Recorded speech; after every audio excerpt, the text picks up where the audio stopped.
ಬಾಹುಬಲಿಗೆ ರಾಗ ಬಲಿ ವಿಶೇಷ ಕಾರ್ಯಕ್ರಮಕ್ಕೆ ಸ್ವಾಗತ. ನಾನು ಸ್ಮಿತಾ ರಂಗನಾಥ್. ಸಿನಿಮಾ ಭಿನ್ನವಾಗಿದೆ, ನೋಡಿದವರೆಲ್ಲ ಶಹಬಾಸ್ ಅಂತಿದ್ದಾರೆ. ಆದರೆ ಬಾಹುಬಲಿಯಿಂದ ಈ ಚಿತ್ರಕ್ಕೆ ಸಂಕಷ್ಟ. ಒಳ್ಳೆ ಸಿನಿಮಾ ಒಂದೇ ವಾರಕ್ಕೆ ಎತ್ತಂಗಡಿಗೆ ಯತ್ನ. ಇದೇ ಹೊತ್ತಿನ ವಿಶೇಷ, ಬಾಹುಬಲಿಗೆ ರಾಗ ಬಲಿ.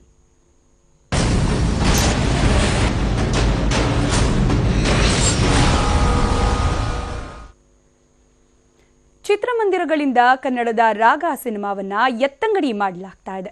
ಬಾಹುಬಲಿ 2 ಚಿತ್ರಕ್ಕಾಗಿ 25 ಸೆಂಟರ್ಗಳಲ್ಲಿ ತೆರೆ ಕಂಡಿದ್ದ ರಾಗ ಚಿತ್ರದ ತೆರವಿಗೆ ಥಿಯೇಟರ್ ಮಾಲೀಕರು ಮುಂದಾಗಿದ್ದಾರೆ. ಇದರಿಂದ ನೊಂದ ರಾಗ ಚಿತ್ರದ ನಿರ್ದೇಶಕ ಪಿಸಿ ಶೇಖರ್ ಫೇಸ್ಬುಕ್ನಲ್ಲಿ ವಿಡಿಯೋವೊಂದನ್ನ ಅಪ್ಲೋಡ್ ಮಾಡುವ ಮೂಲಕ ತಮ್ಮ ಅಳಲನ್ನ ತೋಡ್ಕೊಂಡಿದ್ದಾರೆ.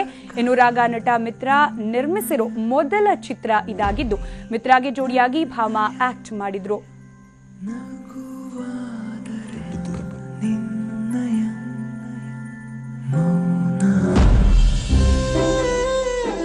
ಇನ್ನು ಬಾಹುಬಲಿ 2 ಚಿತ್ರಕ್ಕಾಗಿ ರಾಗ ಸಿನಿಮಾದ ಎತ್ತಂಗಡಿ ಯತ್ನ ಮಾಡ್ತಿರೋ ವಿಚಾರ ತಿಳಿದ ನಿರ್ಮಾಪಕ ಮಿತ್ರ ಆಘಾತಕ್ಕೆ ಒಳಗಾಗಿದ್ರು. ಅಧಿಕ ರಕ್ತದ ಒತ್ತಡದಿಂದಾಗಿ ನಟ ಮಿತ್ರ ಆಸ್ಪತ್ರೆಗೆ ದಾಖಲಾಗಿದ್ರು.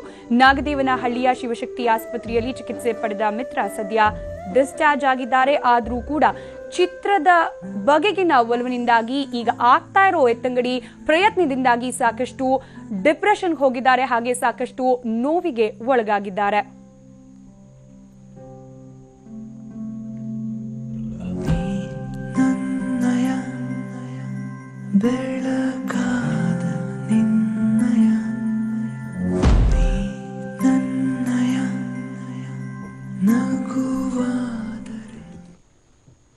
ಇನ್ನು ಚಿತ್ರಕ್ಕಾಗ್ತಿರುವ ಅನ್ಯಾಯದ ಬಗ್ಗೆ ತಮ್ಮ ನೋವನ್ನ ಹಂಚಿಕೊಳ್ಳಲಿಕ್ಕೆ ಖುದ್ದು ಚಿತ್ರದ ನಿರ್ಮಾಪಕರು ಹಾಗೆ ನಟರು ಆಗಿರುವ ಮಿತ್ರ ನಮ್ಮ ಜೊತೆ ಸ್ಟುಡಿಯೋದಲ್ಲಿ ಜಾಯ್ನ್ ಆಗಿದ್ದಾರೆ. ಸರ್, ಕಾರ್ಯಕ್ರಮಕ್ಕೆ ಸ್ವಾಗತ.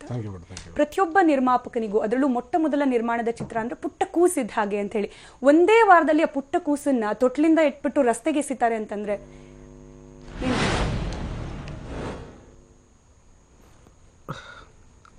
ತುಂಬ ನೋವಿದೆ ನನಗೆ.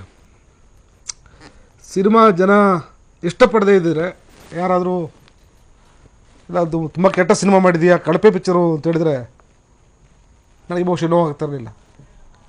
ಕೊಟ್ಟಂಥ ರಿವ್ಯೂಗಳು, ನಮ್ಮ ಮೀಡಿಯಾದಲ್ಲೇ ನಮಗೆ ಸಿಕ್ಕಿರುವಂಥ ಒಂದು ಪ್ರಶಂಸೆ, ತುಂಬ ತುಂಬ ತುಂಬ ದೊಡ್ಡ ದೊಡ್ಡ ಟೆಕ್ನಿಷಿಯನ್ಸ್ಗಳು ಈ ಸಿನಿಮಾ ನೋಡಿದ ಕೊಟ್ಟಂಥ ಒಂದೊಂದು ವಿಮರ್ಶೆಗಳು, ಆಮೇಲೆ ಬುಕ್ ಮೈ ಶೋದಲ್ಲಿ ಸಿಕ್ಕಿರುವಂಥ ರಿವ್ಯೂಗಳು, ನೋಡ್ರು ಎಲ್ಲರೂ ಕೂಡ ಒಂದು ಕನ್ನಡದ ಹೆಮ್ಮೆಯ ಸಿನಿಮಾ ಇದು, ಜನಕ್ಕೆ ರೀಚ್ ಆಗಬೇಕು ಅನ್ನೋ ಒಂದು ಆಸೆಯನ್ನು ಪಟ್ಟಿದ್ರು. ಅಲ್ಲಿ ನನ್ನ ಮಗು ಗೆದ್ದಿದೆ ಅನ್ನೋ ಫೀಲು ನನಗಿದೆ. ಒಂದು ವಾರದಲ್ಲಿ ಇಲ್ಲ ನಿಮ್ಮ ಮಗು ಉಸಿರಾಡ್ತಾ ಇಲ್ಲ, ನಿಮ್ಮ ಮಗು ವೆಂಟಿಲೇಟರಲ್ಲಿದೆ ಅಂತ ಹೇಳಿದಾಗ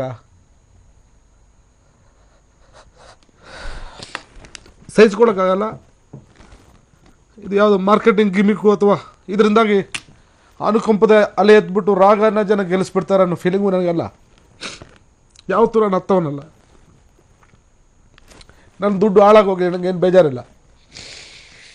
ನನಗೆ ಶಕ್ತಿ ಇದೆ. ನನಗೆ ಬೆಂಗಳೂರು ಬಂದಾಗ ಏನೂ ಇರಲಿಲ್ಲ. ನನಗೆ ನಾನು ಪುನಃ ನನ್ನ ಸಂಪಾದನೆ ಮಾಡ್ತೀನಿ. ಎಷ್ಟು ಟೆಕ್ನಿಷಿಯನ್ಸ್ಗಳು ಅವರ ಜೀವನ ಇದಕ್ಕೋಸ್ಕರ ಪಣ ಎತ್ತಿಟ್ಟು ಕೆಲಸ ಮಾಡಿದ್ದಾರೆ. ಕನ್ನಡದಲ್ಲಿ ಒಂದು ಕ್ವಾಲಿಟಿ ಸಿನಿಮಾ ಕೊಡಬೇಕು ಅಂತ ಯಾರು ದುಡ್ಡಿಗೋಸ್ಕರ ಕೆಲಸ ಮಾಡಿಲ್ಲ. ಶೇಖರ್ ವೈದಿಯವರು, ಅರ್ಜುನ್ ಜನ್ಯವರು ತುಂಬ ನಾಮಕಾವಾಸ್ತೆ ಏನೂ ಇಲ್ಲ. ಒಬ್ಬ ಕಲಾವಿದ ಸಿನಿಮಾ ಮಾಡ್ತಾ ಇದ್ದಾನೆ, ಒಳ್ಳೆಯ ಸಿನಿಮಾ ಮಾಡ್ತಾ ಇದ್ದಾನೆ ಉದ್ದೇಶಕ್ಕೋಸ್ಕರ ಅವರೆಲ್ಲ ಸಹಾಯ ಮಾಡಿದ್ದಾರೆ. ನಾನು ಯಾವುದಕ್ಕೂ ಕಾಂಪ್ರಮೈಸ್ ಮಾಡಿಲ್ಲ, ಪಬ್ಲಿಸಿಟಿ ವೈಸ್ ಆಗಲಿ. ದೊಡ್ಡ ಡಿಸ್ಟ್ರಿಬ್ಯೂಟ್ರು ಜಯಣ್ಣವರು ಪಾಪ ಕಲಾವಿದ ಸಿನಿಮಾ ಮಾಡಿದ್ದಾನೆ ಅಂತ ಕರೆದು ಅವಕಾಶ ಕೊಟ್ಟರು ನನಗೆ. ನಾನು ಮಾಡ್ತೀನಿ ಅಂತ ಅಂದ್ಬಿಟ್ಟು. ಇವತ್ತು ನನಗೆ ಬೇಜಾರು ಏನಾಗ್ತಾ ಇದೆ ಅಂತ ಹೇಳಿದ್ರೆ, ಇವತ್ತು ನಾನು ಬೆಂಗಳೂರಿನಲ್ಲಿದ್ದೀನೋ ಹೈದರಾಬಾದಲ್ಲಿದ್ದೀನೋ ಅಂತ ಫೀಲ್ ಆಗ್ತಾ ಇದೆ. ನಮಗೆ ಕನ್ನಡದ ಬಿಟ್ಟು ಬೇರೆ ಏನು ಗೊತ್ತಿಲ್ಲ. ನಮಗೆ ಸಿನಿಮಾ ಬಿಟ್ಟು ಬೇರೆ ಏನು ಗೊತ್ತಿಲ್ಲ. ನಮಗೆ ಎಲ್ಲ ಥಿಯೇಟ್ರ್ಗಳು ಇವತ್ತು ಬಾಹುಬಲಿಮಯ ಆಗಿದೆ. ಕನ್ನಡಕ್ಕೆ ಬಾಹುಬಲಿನ ಬರೋದಕ್ಕೆ ಬಿಡೋದಿಲ್ಲ ಅಂತ ಹೇಳಿದಂಥವ್ರು ಎಷ್ಟೆಲ್ಲ ಥಿಯೇಟ್ರ್ಗಳು ಹೆಂಗೆ ಕೊಟ್ಟರು.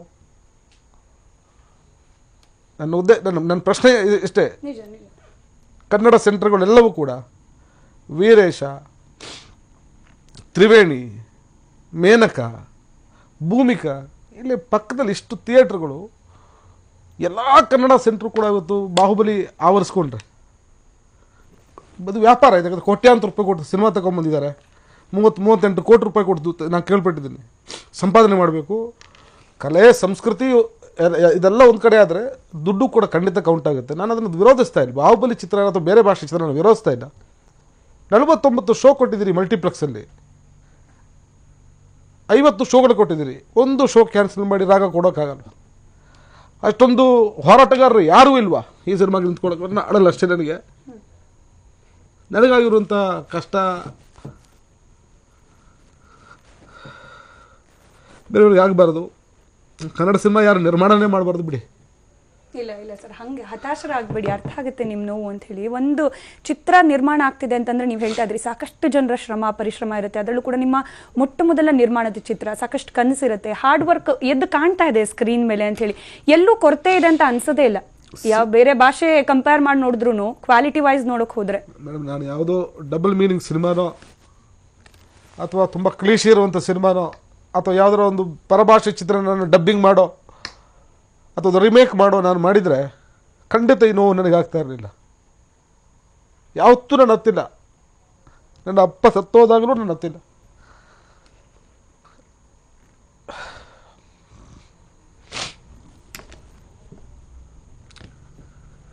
ನನ್ನ ಸಿನಿಮಾದಲ್ಲಿ ಏನು ಕೊರತೆ ಇದೆ ಹೇಳಿ? ಕ್ವಾಲಿಟಿ ಇಲ್ವಾ? ಒಳ್ಳೆ ಮ್ಯೂಸಿಕ್ ಇಲ್ವಾ? ಒಳ್ಳೆ ಕತೆ ಇಲ್ವಾ? ಇಂಗ್ಲೀಷ್ ಸಿನಿಮಾ ಮಾದರಿಯಲ್ಲಿ ನಮ್ಮ ಸಿನಿಮಾ ಮೂಡಿ ಬಂದಿದೆ. ನೋಡಿದವ್ರಿಗೆ ಗೊತ್ತಾಗುತ್ತೆ. 4 ಜನ ನನ್ನ ಬೈದಿದ್ರು ಕೂಡ ಎಂಥ ಡಬ್ಬಾ ಸಿನಿಮಾ ತೆಗೆದಿದ್ರು ನಾನು ಇಲ್ಲಿ ಬರ್ತಾ ಇರಲಿಲ್ಲ, ನಾನು ಮಾತಾಡ್ತಾ ಇರಲಿಲ್ಲ, ನಾನು ಹತಾಶ ಆಗ್ತಾ ಇರಲಿಲ್ಲ. ಖಂಡಿತವಾಗಲೂ ಕೂಡ ದುಡ್ಡು ನಿರ್ಮಾಪಕನಾಗಿ ನಾನು ಮಾತಾಡ್ತಾ ಇಲ್ಲ, ಒಬ್ಬ ಕಲಾವಿದನಾಗಿ ಮಾತಾಡ್ತಾ ಇದ್ದೀನಿ. ಕನ್ನಡಕ್ಕೆ ಇನ್ನೆಂಥ ಸಿನಿಮಾ ಕೊಡಬೇಕು? ಒಡಿ ಬಡಿ ಸಂಸ್ಕೃತಿಗಳು, ವೈವಿಕರಣ, ಬೇರೆ ಭಾಷೆ ಚಿತ್ರನ ನಾವಿಲ್ಲಿ ರಿಮೇಕ್ ಮಾಡೋದು ಅದೆಲ್ಲ ಬಿಟ್ಟು ಕನ್ನಡದ ಸಿನಿಮಾನ ನಾವು ಮಾಡಿದ್ದೀವಿ. 14 ವರ್ಷದ ಕನಸು, ಒಬ್ಬ ನಿರ್ದೇಶಕರ 14 ವರ್ಷದ ಕನಸು. ದೊಡ್ಡ ಕ್ಯಾಮರಾಮ್ಯಾನ್ ವೈದಿಯವರು ಅವರು ಎಲ್ಲವನ್ನು ಕೂಡ ಇದಕ್ಕೋಸ್ಕರ ದಾರಿ ಹರಿದಿದ್ದಾರೆ. ಅವರು ಇಡೀ ಟೀಮು, ಇಡೀ ಟೆಕ್ನಿಕಲ್ ಟೀಮು ಒಂದು ಸೋಲ್ಜರ್ಸ್ ಥರ ದುಡಿದಿದ್ದಾರೆ, ಸೈನಿಕರ ಇಲ್ಲ. ಇದು ಒಂದು ರೆವಲ್ಯೂಷನ್ ಆಗಲೇಬೇಕು ಅನ್ನೋದು ನೋಡಿದ್ರೆಲ್ಲರೂ ಮೆಚ್ಕೊಂಡಿದ್ದಾರೆ. ನಾನೇನು ಸೂಪರ್ ಸ್ಟಾರ್ ಅಲ್ಲ, ನನಗೇನು ಸಾವಿರಾರು ಲಕ್ಷ ಅಭಿಮಾನಿಗಳಿಲ್ಲ. ನನ್ನ ಸಿನಿಮಾ ಬಂದಿದೆ ಗೊತ್ತಾಗೋದಕ್ಕೆ ಟೈಮ್ ಬೇಕು, ಅದು ರೀಚ್ ಆಗೋದಕ್ಕೆ ಟೈಮ್ ಬೇಕು. ಆ ಟೈಮೇ ಕೊಡದೆ ನಮ್ಮ ಮೇಲೆ ನಮ್ಮ ಗೋರಿ ಮೇಲೆ ಅವರು ಅರಮನೆ ಕಟ್ಟೋದಾದರೆ ನಾವು ಯಾರ ಹತ್ರ ಹೇಳ್ಕೋಬೇಕು? ಕಂಪ್ಲೇಂಟ್ ಕೊಡಿ. ಕಂಪ್ಲೇಂಟ್ ಯಾರಿಗೆ ಕೊಡ್ಬೇಕು ಹೇಳಿ? ವಾಣಿಜ್ಯ ಮಂಡಳಿಗೆ ಕೊಡಬೇಕು. ನಾನು ವಾಣಿಜ್ಯ ಮಂಡಳಿಯಲ್ಲಿ ಇದ್ದೀನಿ, ನಾನೊಬ್ಬ ನಿರ್ಮಾಪಕ. ನಾನು ನಿರ್ಮಾಪಕ, ನನ್ನ ಮನೆ ಅದು. ನನ್ನ ಮನೆಗೆ ಹೋಗಿ ನಾನು ಕಂಪ್ಲೇಂಟ್ ಕೊಡಲ್ಲ. ನಾನು ಕೇಳೋದು, ನನ್ನ ಅಣ್ಣನಿಗೆ ತಮ್ಮನಿಗೆ ಅಥವಾ ಅಕ್ಕನಿಗೆ ತೊಂದರೆ ಆದರೆ ಅವ್ರು ಹೇಳಿದ ಮೇಲೆ ನಾನು ಹೋಗ್ಬೇಕಾ? ನಂಗೆ ಹುಷಾರಿಲ್ಲ ಬನ್ನಿ ಅಂತ ಹೇಳಿದ್ಮೇಲೆ ಹೋಗ್ಬೇಕಾ? ನಾವು ಹುಡ್ಕೊಂಡು ಹೋಗೋದು ನಮ್ಮ ಧರ್ಮ. ಎಲ್ಲಿದ್ದಾರೆ? ನೋ ಬಡಿ ಇಸ್ ದೇರ್. ಕಣ್ಣೂರು ಸರ್ ಒಬ್ಬರೂ ಇಲ್ಲ. ನಾನು ಡೈರೆಕ್ಟ್ರಿಗೆ ಹೇಳಿದೆ, ಯಾವ ಕಾರಣಕ್ಕೂ ನೀವು ಏನು ಹತಾಶರಾಗಬೇಡಿ ಸರ್, ನಮಗೆ ಇನ್ನೂ ಟೈಮ್ ಇದೆ. ನನಗೇನು 90 ವಯಸ್ಸಾಗಿಲ್ಲ. ನನ್ನಲ್ಲೂ ಸಿನಿಮಾ ಉತ್ಸಾಹ ಇದೆ, ನಿಮ್ಮಲ್ಲೂ ಸಿನಿಮಾ ಉತ್ಸಾಹ ಇದೆ. ನಾವು ಇನ್ನೊಂದು ಸಿನಿಮಾ ಮಾಡೋಣ, ತೋರಿಸೋಣ. ಬಟ್ ಅಷ್ಟು ಈಸಿಯಾಗಿ ಬಿಟ್ಕೊಡಕ್ಕೆ ಸಾಧ್ಯ? ಸಿನಿಮಾ ಚೆನ್ನಾಗಿಲ್ಲ ಅಂದ್ರೆ ಮಾಡಿದ ಸಿನಿಮಾನ ನನ್ನ ಪ್ರಶ್ನೆ ನೋಡಿದಂಥ 4 ಜನ ಅದರಲ್ಲಿ ಇಬ್ಬರು ಚೆನ್ನಾಗಿ, ಒಬ್ಬ ಚೆನ್ನಾಗಿಲ್ಲ ಅಂದ್ರೂ ಕೂಡ ನಾನು ಮಾತಾಡ್ತಾ ಇರಲಿಲ್ಲ, ಅಥವಾ ನಾನು ಇಷ್ಟೊಂದು ಹತಾಶನಾಗ್ತಾ ಇರಲಿಲ್ಲ, ಇಷ್ಟೊಂದು ನಿರಾಶೆ ಆಗ್ತಾ ಇರಲಿಲ್ಲ. 100ಕ್ಕೆ 100 ನನ್ನ ಮನೆಗೆ ಹುಡ್ಕೊಂಬಂದಿದ್ದು ದೊಡ್ಡ ದೊಡ್ಡ ನಟರುಗಳು ನನ್ನ ಮನೆಗೆ ಹುಡ್ಕೊಂಬಂದು ನನಗೆ ಬೊಕ್ಕೆ ಕೊಟ್ಬಿಟ್ಟು ಕನ್ನಡಕ್ಕೆ ಏನು ಸಿನಿಮಾ ಕೊಟ್ಟಿದ್ದೆ.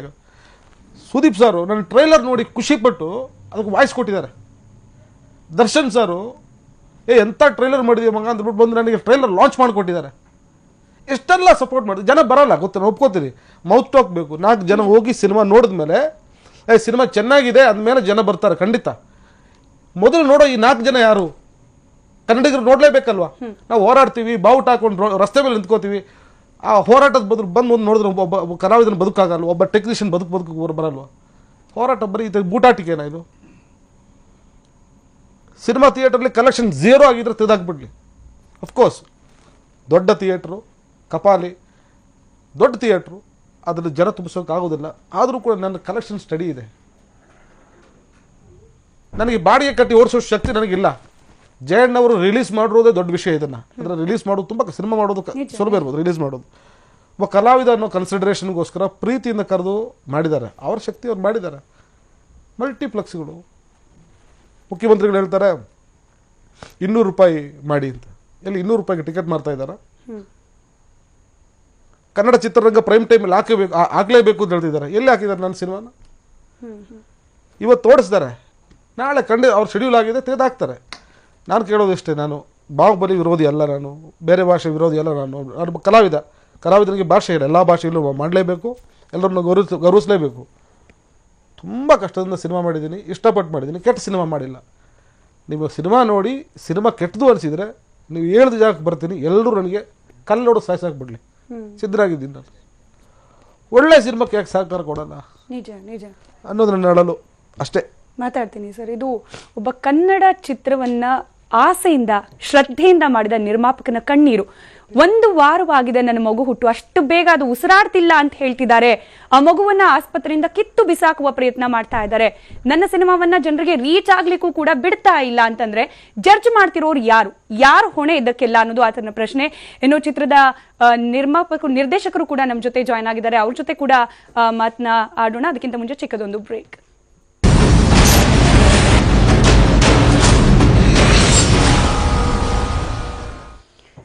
ಬಾಹುಬಲಿಗೆ ರಾಗ ಬಲಿ ವಿಶೇಷ ಕಾರ್ಯಕ್ರಮಕ್ಕೆ ಮತ್ತೆ ಸ್ವಾಗತ. ಕಾರ್ಯಕ್ರಮದಲ್ಲಿ ಚಿತ್ರದ ಡೈರೆಕ್ಟರ್ PC ಶೇಖರ್ ಅವರು ಕೂಡ ಜಾಯ್ನ್ ಆಗಿದ್ದಾರೆ. ಸರ್, ಕಾರ್ಯಕ್ರಮಕ್ಕೆ ಸ್ವಾಗತ. ಫೇಸ್ಬುಕ್ ಲೈವ್ ನೋಡ್ತಾ ಇದ್ವಿ ಸರ್, 1 ದಿನ ಬಾಕಿ ಕೊಟ್ಟಿದ್ದಾರೆ, ಒಂದೇ ದಿನ. ದಯವಿಟ್ಟು 4 ಜನ ನೋಡಿ, ಅಷ್ಟು ಕೆಟ್ಟದಾಗಿದೆಯಾ ಚಿತ್ರ ನೋಡಿ ಡಿಸೈಡ್ ಮಾಡಿ. ಎಲ್ಲಿಗೆ ಬಂತು ಸರ್ ಕನ್ನಡ ಡೈರೆಕ್ಟರ್ಗಳ ಸ್ಥಿತಿ? ತುಂಬ ನೋವಿನ ಪರಿಸ್ಥಿತಿ ಇದು. ನಾನು ಮಾತ್ರ ಅಲ್ಲ, ನನ್ನ ಪ್ರಕಾರ ಇಡೀ ಇಂಡಸ್ಟ್ರಿಗಿರೋ ಪೇನ್ ಅಂತ ಅಂದ್ಕೊಂಡಿದ್ದೀನಿ. ಸಿನಿಮಾ ಚೆನ್ನಾಗಿಲ್ಲ, ಇದು 6ನೇ ಸಿನಿಮಾ ನನ್ನ ಸಿನಿಮಾ. ಸೊ ಇದು ಚೆನ್ನಾಗಿಲ್ಲ ಅಂತ ಯಾರಾದರೂ ಹೇಳಿದಿದ್ರೆ ಡೆಫಿನೆಟಾಗಿ ನಾ ಮುಂದೆ ಬಂದು ಏನು ಮಾತಾಡ್ತಾ ಇರಲಿಲ್ಲ. ಆಮೇಲೆ ಇನ್ನೊಂದು ಏನಂದರೆ, ಅದು ಮಾತಾಡಿ ಈ ಥರ ಏನಾದರೂ ಮಾಡ್ತಾರೆ ಅನ್ನೋದು ನಮ್ಮ ಉದ್ದೇಶ ಇರಲಿಲ್ಲ. ಯಾಕಂದ್ರೆ ಜನಕ್ಕೋಸ್ಕರ ಮಾಡಿದ್ದು. ಅಟ್ಲೀಸ್ಟ್ ಇರೋ 1 ದಿನ ಆದರೂ ಯಾರಾದರೂ ನೋಡ್ರಿ ಅಂತ ಹೇಳೋ ಒಂದು ರಿಕ್ವೆಸ್ಟೇ ಹೊರತು ಯಾವುದೋ ಒಂದು ಇಂಟೆನ್ಷನ್ ಇಟ್ಕೊಂಡು ಒಂದು ವಿಡಿಯೋ ಏನೂ ಮಾಡಿಲ್ಲ. ಒಂದು 7:30-8 ಗಂಟೆ ಇರಬೇಕು, ಮಿತ್ರ ಸರ್ ಫೋನ್ ಮಾಡಿ ಅಳ್ತಾ ಇದ್ದಾರೆ, ನಮ್ಮ ಸಿನಿಮಾ ಎಲ್ಲ ಹೋಯ್ತಂತೆ, ಆ್ಯಡ್ ಕೊಡೋಂಗಿಲ್ವಂತೆ, ಸಿನಿಮಾ ಹೋಯ್ತಂತೆ. ನನ್ನ ಯಾರೋ ಒಂದು ಮನೆಯಲ್ಲಿ ಒಬ್ಬರು ಮಗು ಏನಾದರೂ ಒಂದು ಆದರೆ ಹೆಂಗೆ ಅನಿಸುತ್ತೆ, ಇದಾಗಿದೆ ಅಂಥೇಳಿ ಆತರು. ನಾನು ಅವ್ರನ್ನ ಸಮಾಧಾನ ಮಾಡೋ ಪೊಸಿಷನ್ ಇಲ್ಲ, ಯಾಕಂದರೆ ನಾನು ಮನಸ್ಸೊಳಗಡೆ ಅಳ್ತಾ ಇದ್ದೀನಿ ಆ್ಯಕ್ಚುಲಿ. ಆಮೇಲೆ ಸಿನಿಮಾ, ನೀವು ಆ ಸಿನಿಮಾ ಟ್ರೈಲರ್ನ ಯಾವುದೇ ಭಾಷೆ ಸಿನಿಮಾ ಟ್ರೈಲರ್ ಪಕ್ಕದಲ್ಲಿ ಹಾಕಿ ಅದರಲ್ಲಿ ಏನಾದರೂ ಕಮ್ಮಿ ಇದೆ ಅಂತ ಹೇಳಿಬಿಟ್ರೆ ಈಗಲೇ ಹೇಳ್ತೀನಿ, ಆ ಸಿನಿಮಾ ಯಾವ ಥಿಯೇಟ್ರಲ್ಲಿ ಓಡೋದು ಬೇಡ ಅಂತ ನಾನು ಡೆಫಿನೆಟಾಗಿ ಹೇಳ್ತೀನಿ. ಆಮೇಲೆ ತುಂಬ ಕನ್ನಡ ಸಿನಿಮಾ ಇನ್ನೊಂದು ಲೆವೆಲಿಗೆ ಮೂವ್ ಆಗಿದೆ ಅಂತ ಒಂದು ಮಾಡಬೇಕು ಅಂತ ಒಂದು ಮಿತ್ರ ಸರ್ ನನಗೆ ಫಸ್ಟ್ ಹೇಳಿದಾಗ ಏನು ಹೇಳಿದ್ರು, ಕನ್ನಡದಲ್ಲಿ ಒಂದು ಉತ್ತಮ ಸಿನಿಮಾ ಅಂತ ಅನ್ಸ್ಕೋಬೇಕು. ಯಾಕಂದರೆ ಕನ್ನಡ ಸಿನಿಮಾ ಅಷ್ಟು ನನಗೆ ಕೊಟ್ಟಿದೆ. ನಾನು ಒಂದು ಸಿನಿಮಾ ಮಾಡಿದಾಗ ಕನ್ನಡದಲ್ಲಿ ಹೆಸರು ಮಾಡೋ ಸಿನಿಮಾವಾಗಿರಬೇಕು. ದುಡ್ಡು ಸೆಕೆಂಡ್ರಿ, ನನಗೆ ಇವತ್ತು ಬರುತ್ತೆ ನಾಳೆ ಹೋಗುತ್ತೆ, ನನ್ನ ವಯಸ್ಸಿದೆ, ನಾನು ಅರ್ನ್ ಮಾಡ್ಕೊಳ್ತೀನಿ, ಬಟ್ ಸಿನಿಮಾ ಕ್ವಾಲಿಟಿ ಇರಬೇಕು ಅಂತ ನನಗೆ ಹೇಳಿದ್ದೆ ಆ್ಯಕ್ಚುಲಿ. ಸೊ ಅದನ್ನು ನಾವು ಟೆಕ್ನಿಷಿಯನ್ ಆಗಿ ಎಲ್ಲರೂ ಪ್ರಾಣ ಕೊಟ್ಟು ಕೆಲಸ ಮಾಡಿದ್ವಿ. ಆಮೇಲೆ ರಿಪೋರ್ಟ್ಸು ನಾನೆಲ್ಲ ನನ್ನ ಫೇಸ್ಬುಕ್ಕಲ್ಲಿ ಜನ ಬರೆದಿರೋದು, ಆಮೇಲೆ ಕನ್ನಡ ಇಂಡಸ್ಟ್ರಿಯ ಟಾಪ್ ಆರ್ಟಿಸ್ಟ್ ಟೆಕ್ನಿಷಿಯನ್ಸ್ ಬರೆದಿದ್ದಾರೆ, ರಕ್ಷಿತ್ ಶೆಟ್ಟಿ ಅಂತವರೆಲ್ಲ ಬರೆದಿದ್ದಾರೆ, ಆರ್ಟಿಸ್ಟ್ ಎಲ್ಲರೂ ಬರೆದಿದ್ದಾರೆ. ನಾವೇನು ಸುಮ್ಮನೆ ಹೇಳಿ ನಮ್ಮ ಸಿನಿಮಾ ಚೆನ್ನಾಗಿದೆ, ನಮ್ಮ ಸಿನಿಮಾ ನಮ್ಗೆ ಚೆನ್ನಾಗಿರುತ್ತೆ ಅಂತ ಹೇಳ್ತಾ ಇಲ್ಲ. ಯಾಕಂದರೆ 6ನೇ ಸಿನಿಮಾ, ಸೊ ನಮ್ಗೆ ಗೊತ್ತು ವಾಟ್ ಇಸ್ ದ ಸಿಚುವೇಶನ್ ಅಂತ. ಬಟ್ ನೋವು ಇಲ್ಲೇನೆಂದರೆ, ಬಾಹುಬಲಿ ಆಪೋಸಿಟು ಏನೂ ಇಲ್ಲ. ಅವರು ಸಿನಿಮಾ ಮಾಡಿದ್ದಾರೆ, ನಮ್ಮಂತಾನೆ ಸಿನಿಮಾ ಮಾಡಿದ್ದಾರೆ. ಪ್ರಾಬ್ಲಿ ಭಾಷೆ ಬೇರೆ ಇರ್ಬೋದು, ಬಟ್ ಆರ್ಟ್ ಲ್ಯಾಂಗ್ವೇಜ್ಗೆ ಭಾಷೆ ಏನು ಕೌಂಟ್ ಆಗಲ್ಲ. ಇಲ್ಲಿ ನೋವು ಏನಂತ ಹೇಳಿದ್ರೆ, 65 ಸೆಂಟ್ರಲ್ಲಿ ರಿಲೀಸ್ ಆಗಿ 2ನೇ ವಾರ ರಿಪೋರ್ಟ್ ಚೆನ್ನಾಗಿದೆ. ಒಂದು 5 ಶೋ ಅಟ್ಲೀಸ್ಟ್ ಅಷ್ಟೇ, 5 ಶೋ ಒಂದೊಂದು ಮಲ್ಟಿಪ್ಲೆಕ್ಸಸ್ಸಲ್ಲಿ ಅವ್ರು ಯಾವುದಾದ್ರೂ 1-2-3 ಸಿಂಗಲ್ ಸ್ಕ್ರೀನ್ಸು, ಅಷ್ಟು ಕ್ವಾಲಿಟಿ ಇಲ್ಲದೆ ನಮ್ಮ ಸಿನಿಮಾ ಏನು ಹೋಗ್ಬಿಡ್ತಾ ಅಂತ ಒಂದು ಬೇಜಾರಾದಾಗ ಡೆಫಿನೆಟ್ ಆಗಿ ನೋವಾಗುತ್ತೆ. ನಿಜ ಗೊತ್ತಾಗುತ್ತೆ. ಮಿತ್ರ ಸರ್, ನಿಮಗೂ ಗೊತ್ತು, ಬೆಳಗ್ಗೆ ಮಾತನಾಡ್ತಾ ಶೇಖರ್ ಸರ್ಗೂ ಅದೇ ಪ್ರಶ್ನೆ ಕೇಳ್ತಾ ಇದ್ದೆ. ದೊಡ್ಡ ಹೋರಾಟ ಆಯಿತು. ಬಾಹುಬಲಿಯಲ್ಲಿ ಯಾರೋ ಒಬ್ಬ ನಟ 9 ವರ್ಷದ ಹಿಂದೆ ಕೊಟ್ಟಿದ್ದ ಸ್ಟೇಟ್ಮೆಂಟ್ ಇಂದ ಇಡೀ ಕರ್ನಾಟಕದ ಜನರ ಸ್ವಾಭಿಮಾನಕ್ಕೆ ಧಕ್ಕೆ ಆಗಿದೆ ಅಂತ ಹೇಳಿ, ಅದೇ ಬಾಹುಬಲಿ ಚಿತ್ರದಿಂದ ಅಪ್ಪಟ ಕನ್ನಡ ಚಿತ್ರ ಒಂದು ಬೀದಿ ಪಾಲಾಗ್ತಿದ್ರೆ ಎಲ್ಲಿ ಹೋಯ್ತು ಸರ್ ಸ್ವಾಭಿಮಾನದ ಪ್ರಶ್ನೆ ಇಟ್ಕೊಂಡು ಹೋರಾಟ ಮಾಡ್ತಿದ್ದವ್ರದ್ದು ಜೋಶ್ ಎಲ್ಲ? ನೋಡಿ, ನಾನು ಸಂಘಟನೆಗಳನ್ನು ನಿಜವಾಗ್ಲೂ ಕೂಡ ಅಂಥ ಒಂದು ಶಕ್ತಿಗಳಿರೋದು ಕಾರಣ ಇವತ್ತು ಕನ್ನಡ ಚಿತ್ರರಂಗ ಆಗಲಿ, ಕನ್ನಡ ಭಾಷೆ ಆಗಲಿ, ನೆಲ ಜಲ ಎಲ್ಲ ಉಳ್ಕೊಂಡಿದೆ. ತುಂಬ ದೊಡ್ಡ ಗೌರವ ಇದೆ ನನಗೆ ವಾಟಾಳ್ ನಾಗರಾಜ್ ಅವ್ರ ಬಗ್ಗೆ, ನಾರಾಯಣ್ ಗೌಡ್ರ ಬಗ್ಗೆ, ಪ್ರವೀಣ್ ಶೆಟ್ಟಿ ಅವ್ರ ಬಗ್ಗೆ, ಸರಾ ಗೋವಿಂದ್ ಅವ್ರ ಬಗ್ಗೆ ತುಂಬ ದೊಡ್ಡ ಗೌರವ ಇದೆ. ಯಾಕಂದರೆ ಅವ್ರು ಎಲ್ಲವನ್ನೂ ಬಿಟ್ಟು, ಅವ್ರ ಮನೆ ಕುಟುಂಬ ಎಲ್ಲ ಬಿಟ್ಟು ಕನ್ನಡಕ್ಕೋಸ್ಕರ ನಿಂತ್ಕೊಂಡಿದ್ದಾರೆ, ಇದಕ್ಕೋಸ್ಕರ ಹೋರಾಡಿದ್ದಾರೆ. ಬಾಹುಬಲಿ ಕ್ಷಮೆ ಕೇಳಬೇಕು, ಕ್ಷಮೆ ಕೇಳಾಯಿತು, ಕ್ಷಮೆ ಕೇಳಾಗಲಿ. ಆದರೂ ಒಂದು ಕನ್ಸಿಡರೇಷನ್ ಬೇಕಾಗಿರೋದೇನೆಂದರೆ, ಹೌದು ಬಾಹುಬಲಿ ಬರೋದ್ರಿಂದ ಅದಕ್ಕೊಂದು ನಿಯಮ ಬೇಕು. ಇಡೀ ಬೆಂಗಳೂರನ್ನೇ, ಇಡೀ ಕರ್ನಾಟಕವನ್ನೇ ಅವ್ರಿಗೋಸ್ಕರ ಬಿಟ್ಟು ಕೊಡೋದಿದೆಯಲ್ವ, ಅದು ಅವ್ರಿಗೆ ಗೊತ್ತಿಲ್ವೋ ಗೊತ್ತಿಲ್ಲ ನನಗೆ. ಜಸ್ಟ್ ಇವತ್ತು ಥಿಯೇಟರ್ ಲಿಸ್ಟ್ ತೆಗೆದು ನೋಡಿದ್ರೆ ಹೆಚ್ಚು ಕಮ್ಮಿ ಕನ್ನಡದ ಪ್ರತಿಯೊಂದು ಸೆಂಟ್ರು ಬಾಹುಬಲಿ ಪಾಲಾಗಿದೆ. ಅಂದರೆ ಸುಮಾರು ದೊಡ್ಡ ದೊಡ್ಡ ಚಿತ್ರಗಳು ಭಯಪಟ್ಟಿದ್ದಾರೆ ಅಂತಾನೆ ಅರ್ಥ. ಕನ್ನಡ ಚಿತ್ರ ಭಯ ಇದೆ, ಯಾವುದೋ ಭಾಷೆ ಸಿನಿಮಾ ಬಂದುಬಿಟ್ರೆ ನಮ್ಮನ್ನು ಹಂಗೆ ಧೂಳಿಪಟ ಮಾಡ್ತಾರೆ, ನಮ್ಮನ್ನು ಮೂಲೆ ಗುಂಪು ಮಾಡ್ತಾರೆ, ಭಯ ಇದೆ ಅಂತ ತಾನೇ ಅರ್ಥ. ಅಂದರೆ ನನ್ನ ಮೊಂಡು ಧೈರ್ಯನ ಇದು, ಅಥವಾ ನನಗೆ ಕನ್ನಡದ ಮೇಲೆ ಇದ್ದಂಥ ಅಪಾರವಾದ ನಂಬಿಕೆನ ಇದು? ಯಾವ ಬಾಹುಬಲಿ ಬಂದ್ರೇನು ನನ್ನ ಸಿನಿಮಾ ನೋಡುವಂಥ ಜನ ಕನ್ನಡಿಗರಿದ್ದಾರೆ ಅನ್ನೋ ನನ್ನ ಧೈರ್ಯ ತಪ್ಪ ಅದು? ಈಗ ನನ್ನ ವಿತರಕರು ನಮ್ಮ ಜಯಣ್ಣ ಅವರು ತುಂಬ ಸಿನಿಮಾಗಳ ವಿತರಣೆ ಮಾಡೋದಂತರು. ಅವ್ರು ಹೇಳೋದು, ಗುರು ನಿನ್ನ cinema super, extraordinary, no doubt, collections ಹಂಗೆ ಇದೆ, ಇಂಪ್ರೂವ್ ಆಗ್ತಾ ಇಲ್ಲ ಅಂತ. ಖಂಡಿತ ಇಂಪ್ರೂವ್ ಆಗಲ್ಲ, ಯಾಕಂದರೆ ನಾನೊಬ್ಬ ಸೂಪರ್ ಸ್ಟಾರ್ ಅಲ್ಲ, ನನಗೇನು ಲಕ್ಷಾಂತರ ಜನ ಅಭಿಮಾನಿಗಳಿಲ್ಲ, ಅಥವಾ ನನ್ನ ಕಟ್ಔಟ್ ಹಾಕಿ ಇದಾಕಿ ಇದು ಮಾಡುವಂಥ ಜನಗಳು ಯಾರಿಲ್ಲ. ಯಾಕಂದರೆ ಈ ಸಿನಿಮಾ ಇದು ಕತೆ ಹೀರೋ, ಇದು ಜನ ಮಾತಾಡ್ತಾ ಮಾತಾಡ್ತಾ ಮನೆ ಮಾತಾಗಬೇಕಂತ ಸಿನಿಮಾ ಇದು. ನನಗೆ ಇದರಲ್ಲಿ ನಾನು ಹಾಕಿರುವಂಥ ಸಂಪೂರ್ಣ ದುಡ್ಡು ನನಗೆ ಬೇಕಾಗಿಲ್ಲ, ಅದು ಫುಲ್ ನನಗೆ ಬೇಕು, ಲಾಭ ಬರಬೇಕು ಅಂತ ಕೇಳ್ತಾ ಇಲ್ಲ. ಒಂದು ಒಳ್ಳೆಯ ಸಿನಿಮಾ ರೀಚ್ ಆದರೆ ಇನ್ನೊಂದೆರಡು ಸಿನಿಮಾ ಮಾಡುವಂಥ ಉತ್ಸಾಹ ನನಗೆ ಸಿಗುತ್ತೆ. ನಿರ್ದೇಶಕರಂತ ಅವ್ರ ಕನಸು ಎಷ್ಟು ವರ್ಷದ 14 ವರ್ಷದ ಕನಸಿನ ಕೂಸೋದು. ವಿಕ್ರಮವ್ರಿಗೋಸ್ಕರ ಮಾಡಿದಂಥ ಕಥೆ ಇದು, ಅದು ನನಗೋಸ್ಕರ ಕೊಟ್ಟು ಅದಕ್ಕೋಸ್ಕರ ನಾನು ಮೇಕ್ ಓವರ್ ಆಗಿ ಎಷ್ಟೋ ಪಾತ್ರಗಳನ್ನು ಬಿಟ್ಟು ಎಷ್ಟೋ ತ್ಯಾಗ ಮಾಡಿ ನನ್ನ ಜೊತೆ ನನ್ನ ಸ್ನೇಹಿತರು ನನ್ನ ಟೀಮು ಬೆನ್ನೆಲುಬಾಗಿ ನಿಂತ್ಕೊಂಡು ನನಗೊಬ್ಬರಿಗೆ ನಿರಾಶೆ ಅಲ್ಲ ಇದು, ನನಗೊಬ್ಬನೇ ಹತಾಶೆ. ಎಷ್ಟು ಜನ ಸ್ನೇಹಿತರ ನೋವಿದೆ, ಅವಮಾನ ಇದೆ, ಎಷ್ಟೆಷ್ಟು ಸಲ ಸಿನಿಮಾ ನೋಡಿದ್ದಾರೆ ಅನ್ನೋದು ನನಗೆ ಗೊತ್ತಿದೆ. ಮೊನ್ನೆ ಡಾಕ್ಟರ್ ರಾಜ್ಕುಮಾರ್ ಅವರು ಹುಟ್ಟುಹಬ್ಬವನ್ನು ಭಾಳ ಅರ್ಥಪೂರ್ಣವಾಗಿ ನಾನು ಆಚರಣೆ ಮಾಡಿದ್ದೆ. ಯಾಕಂದರೆ ಕಪಾಲಿ ಚಿತ್ರಮಂದಿರದಲ್ಲಿ ಅಣ್ಣವರ ಎಷ್ಟೋ ದೊಡ್ಡ ದೊಡ್ಡ ಸಿನಿಮಾಗಳು ಬಂದೋದು 250 ದಿನ 360 ದಿನ ಓಡಿದಂಥ ಸಿನಿಮಾಗಳಿದೆ.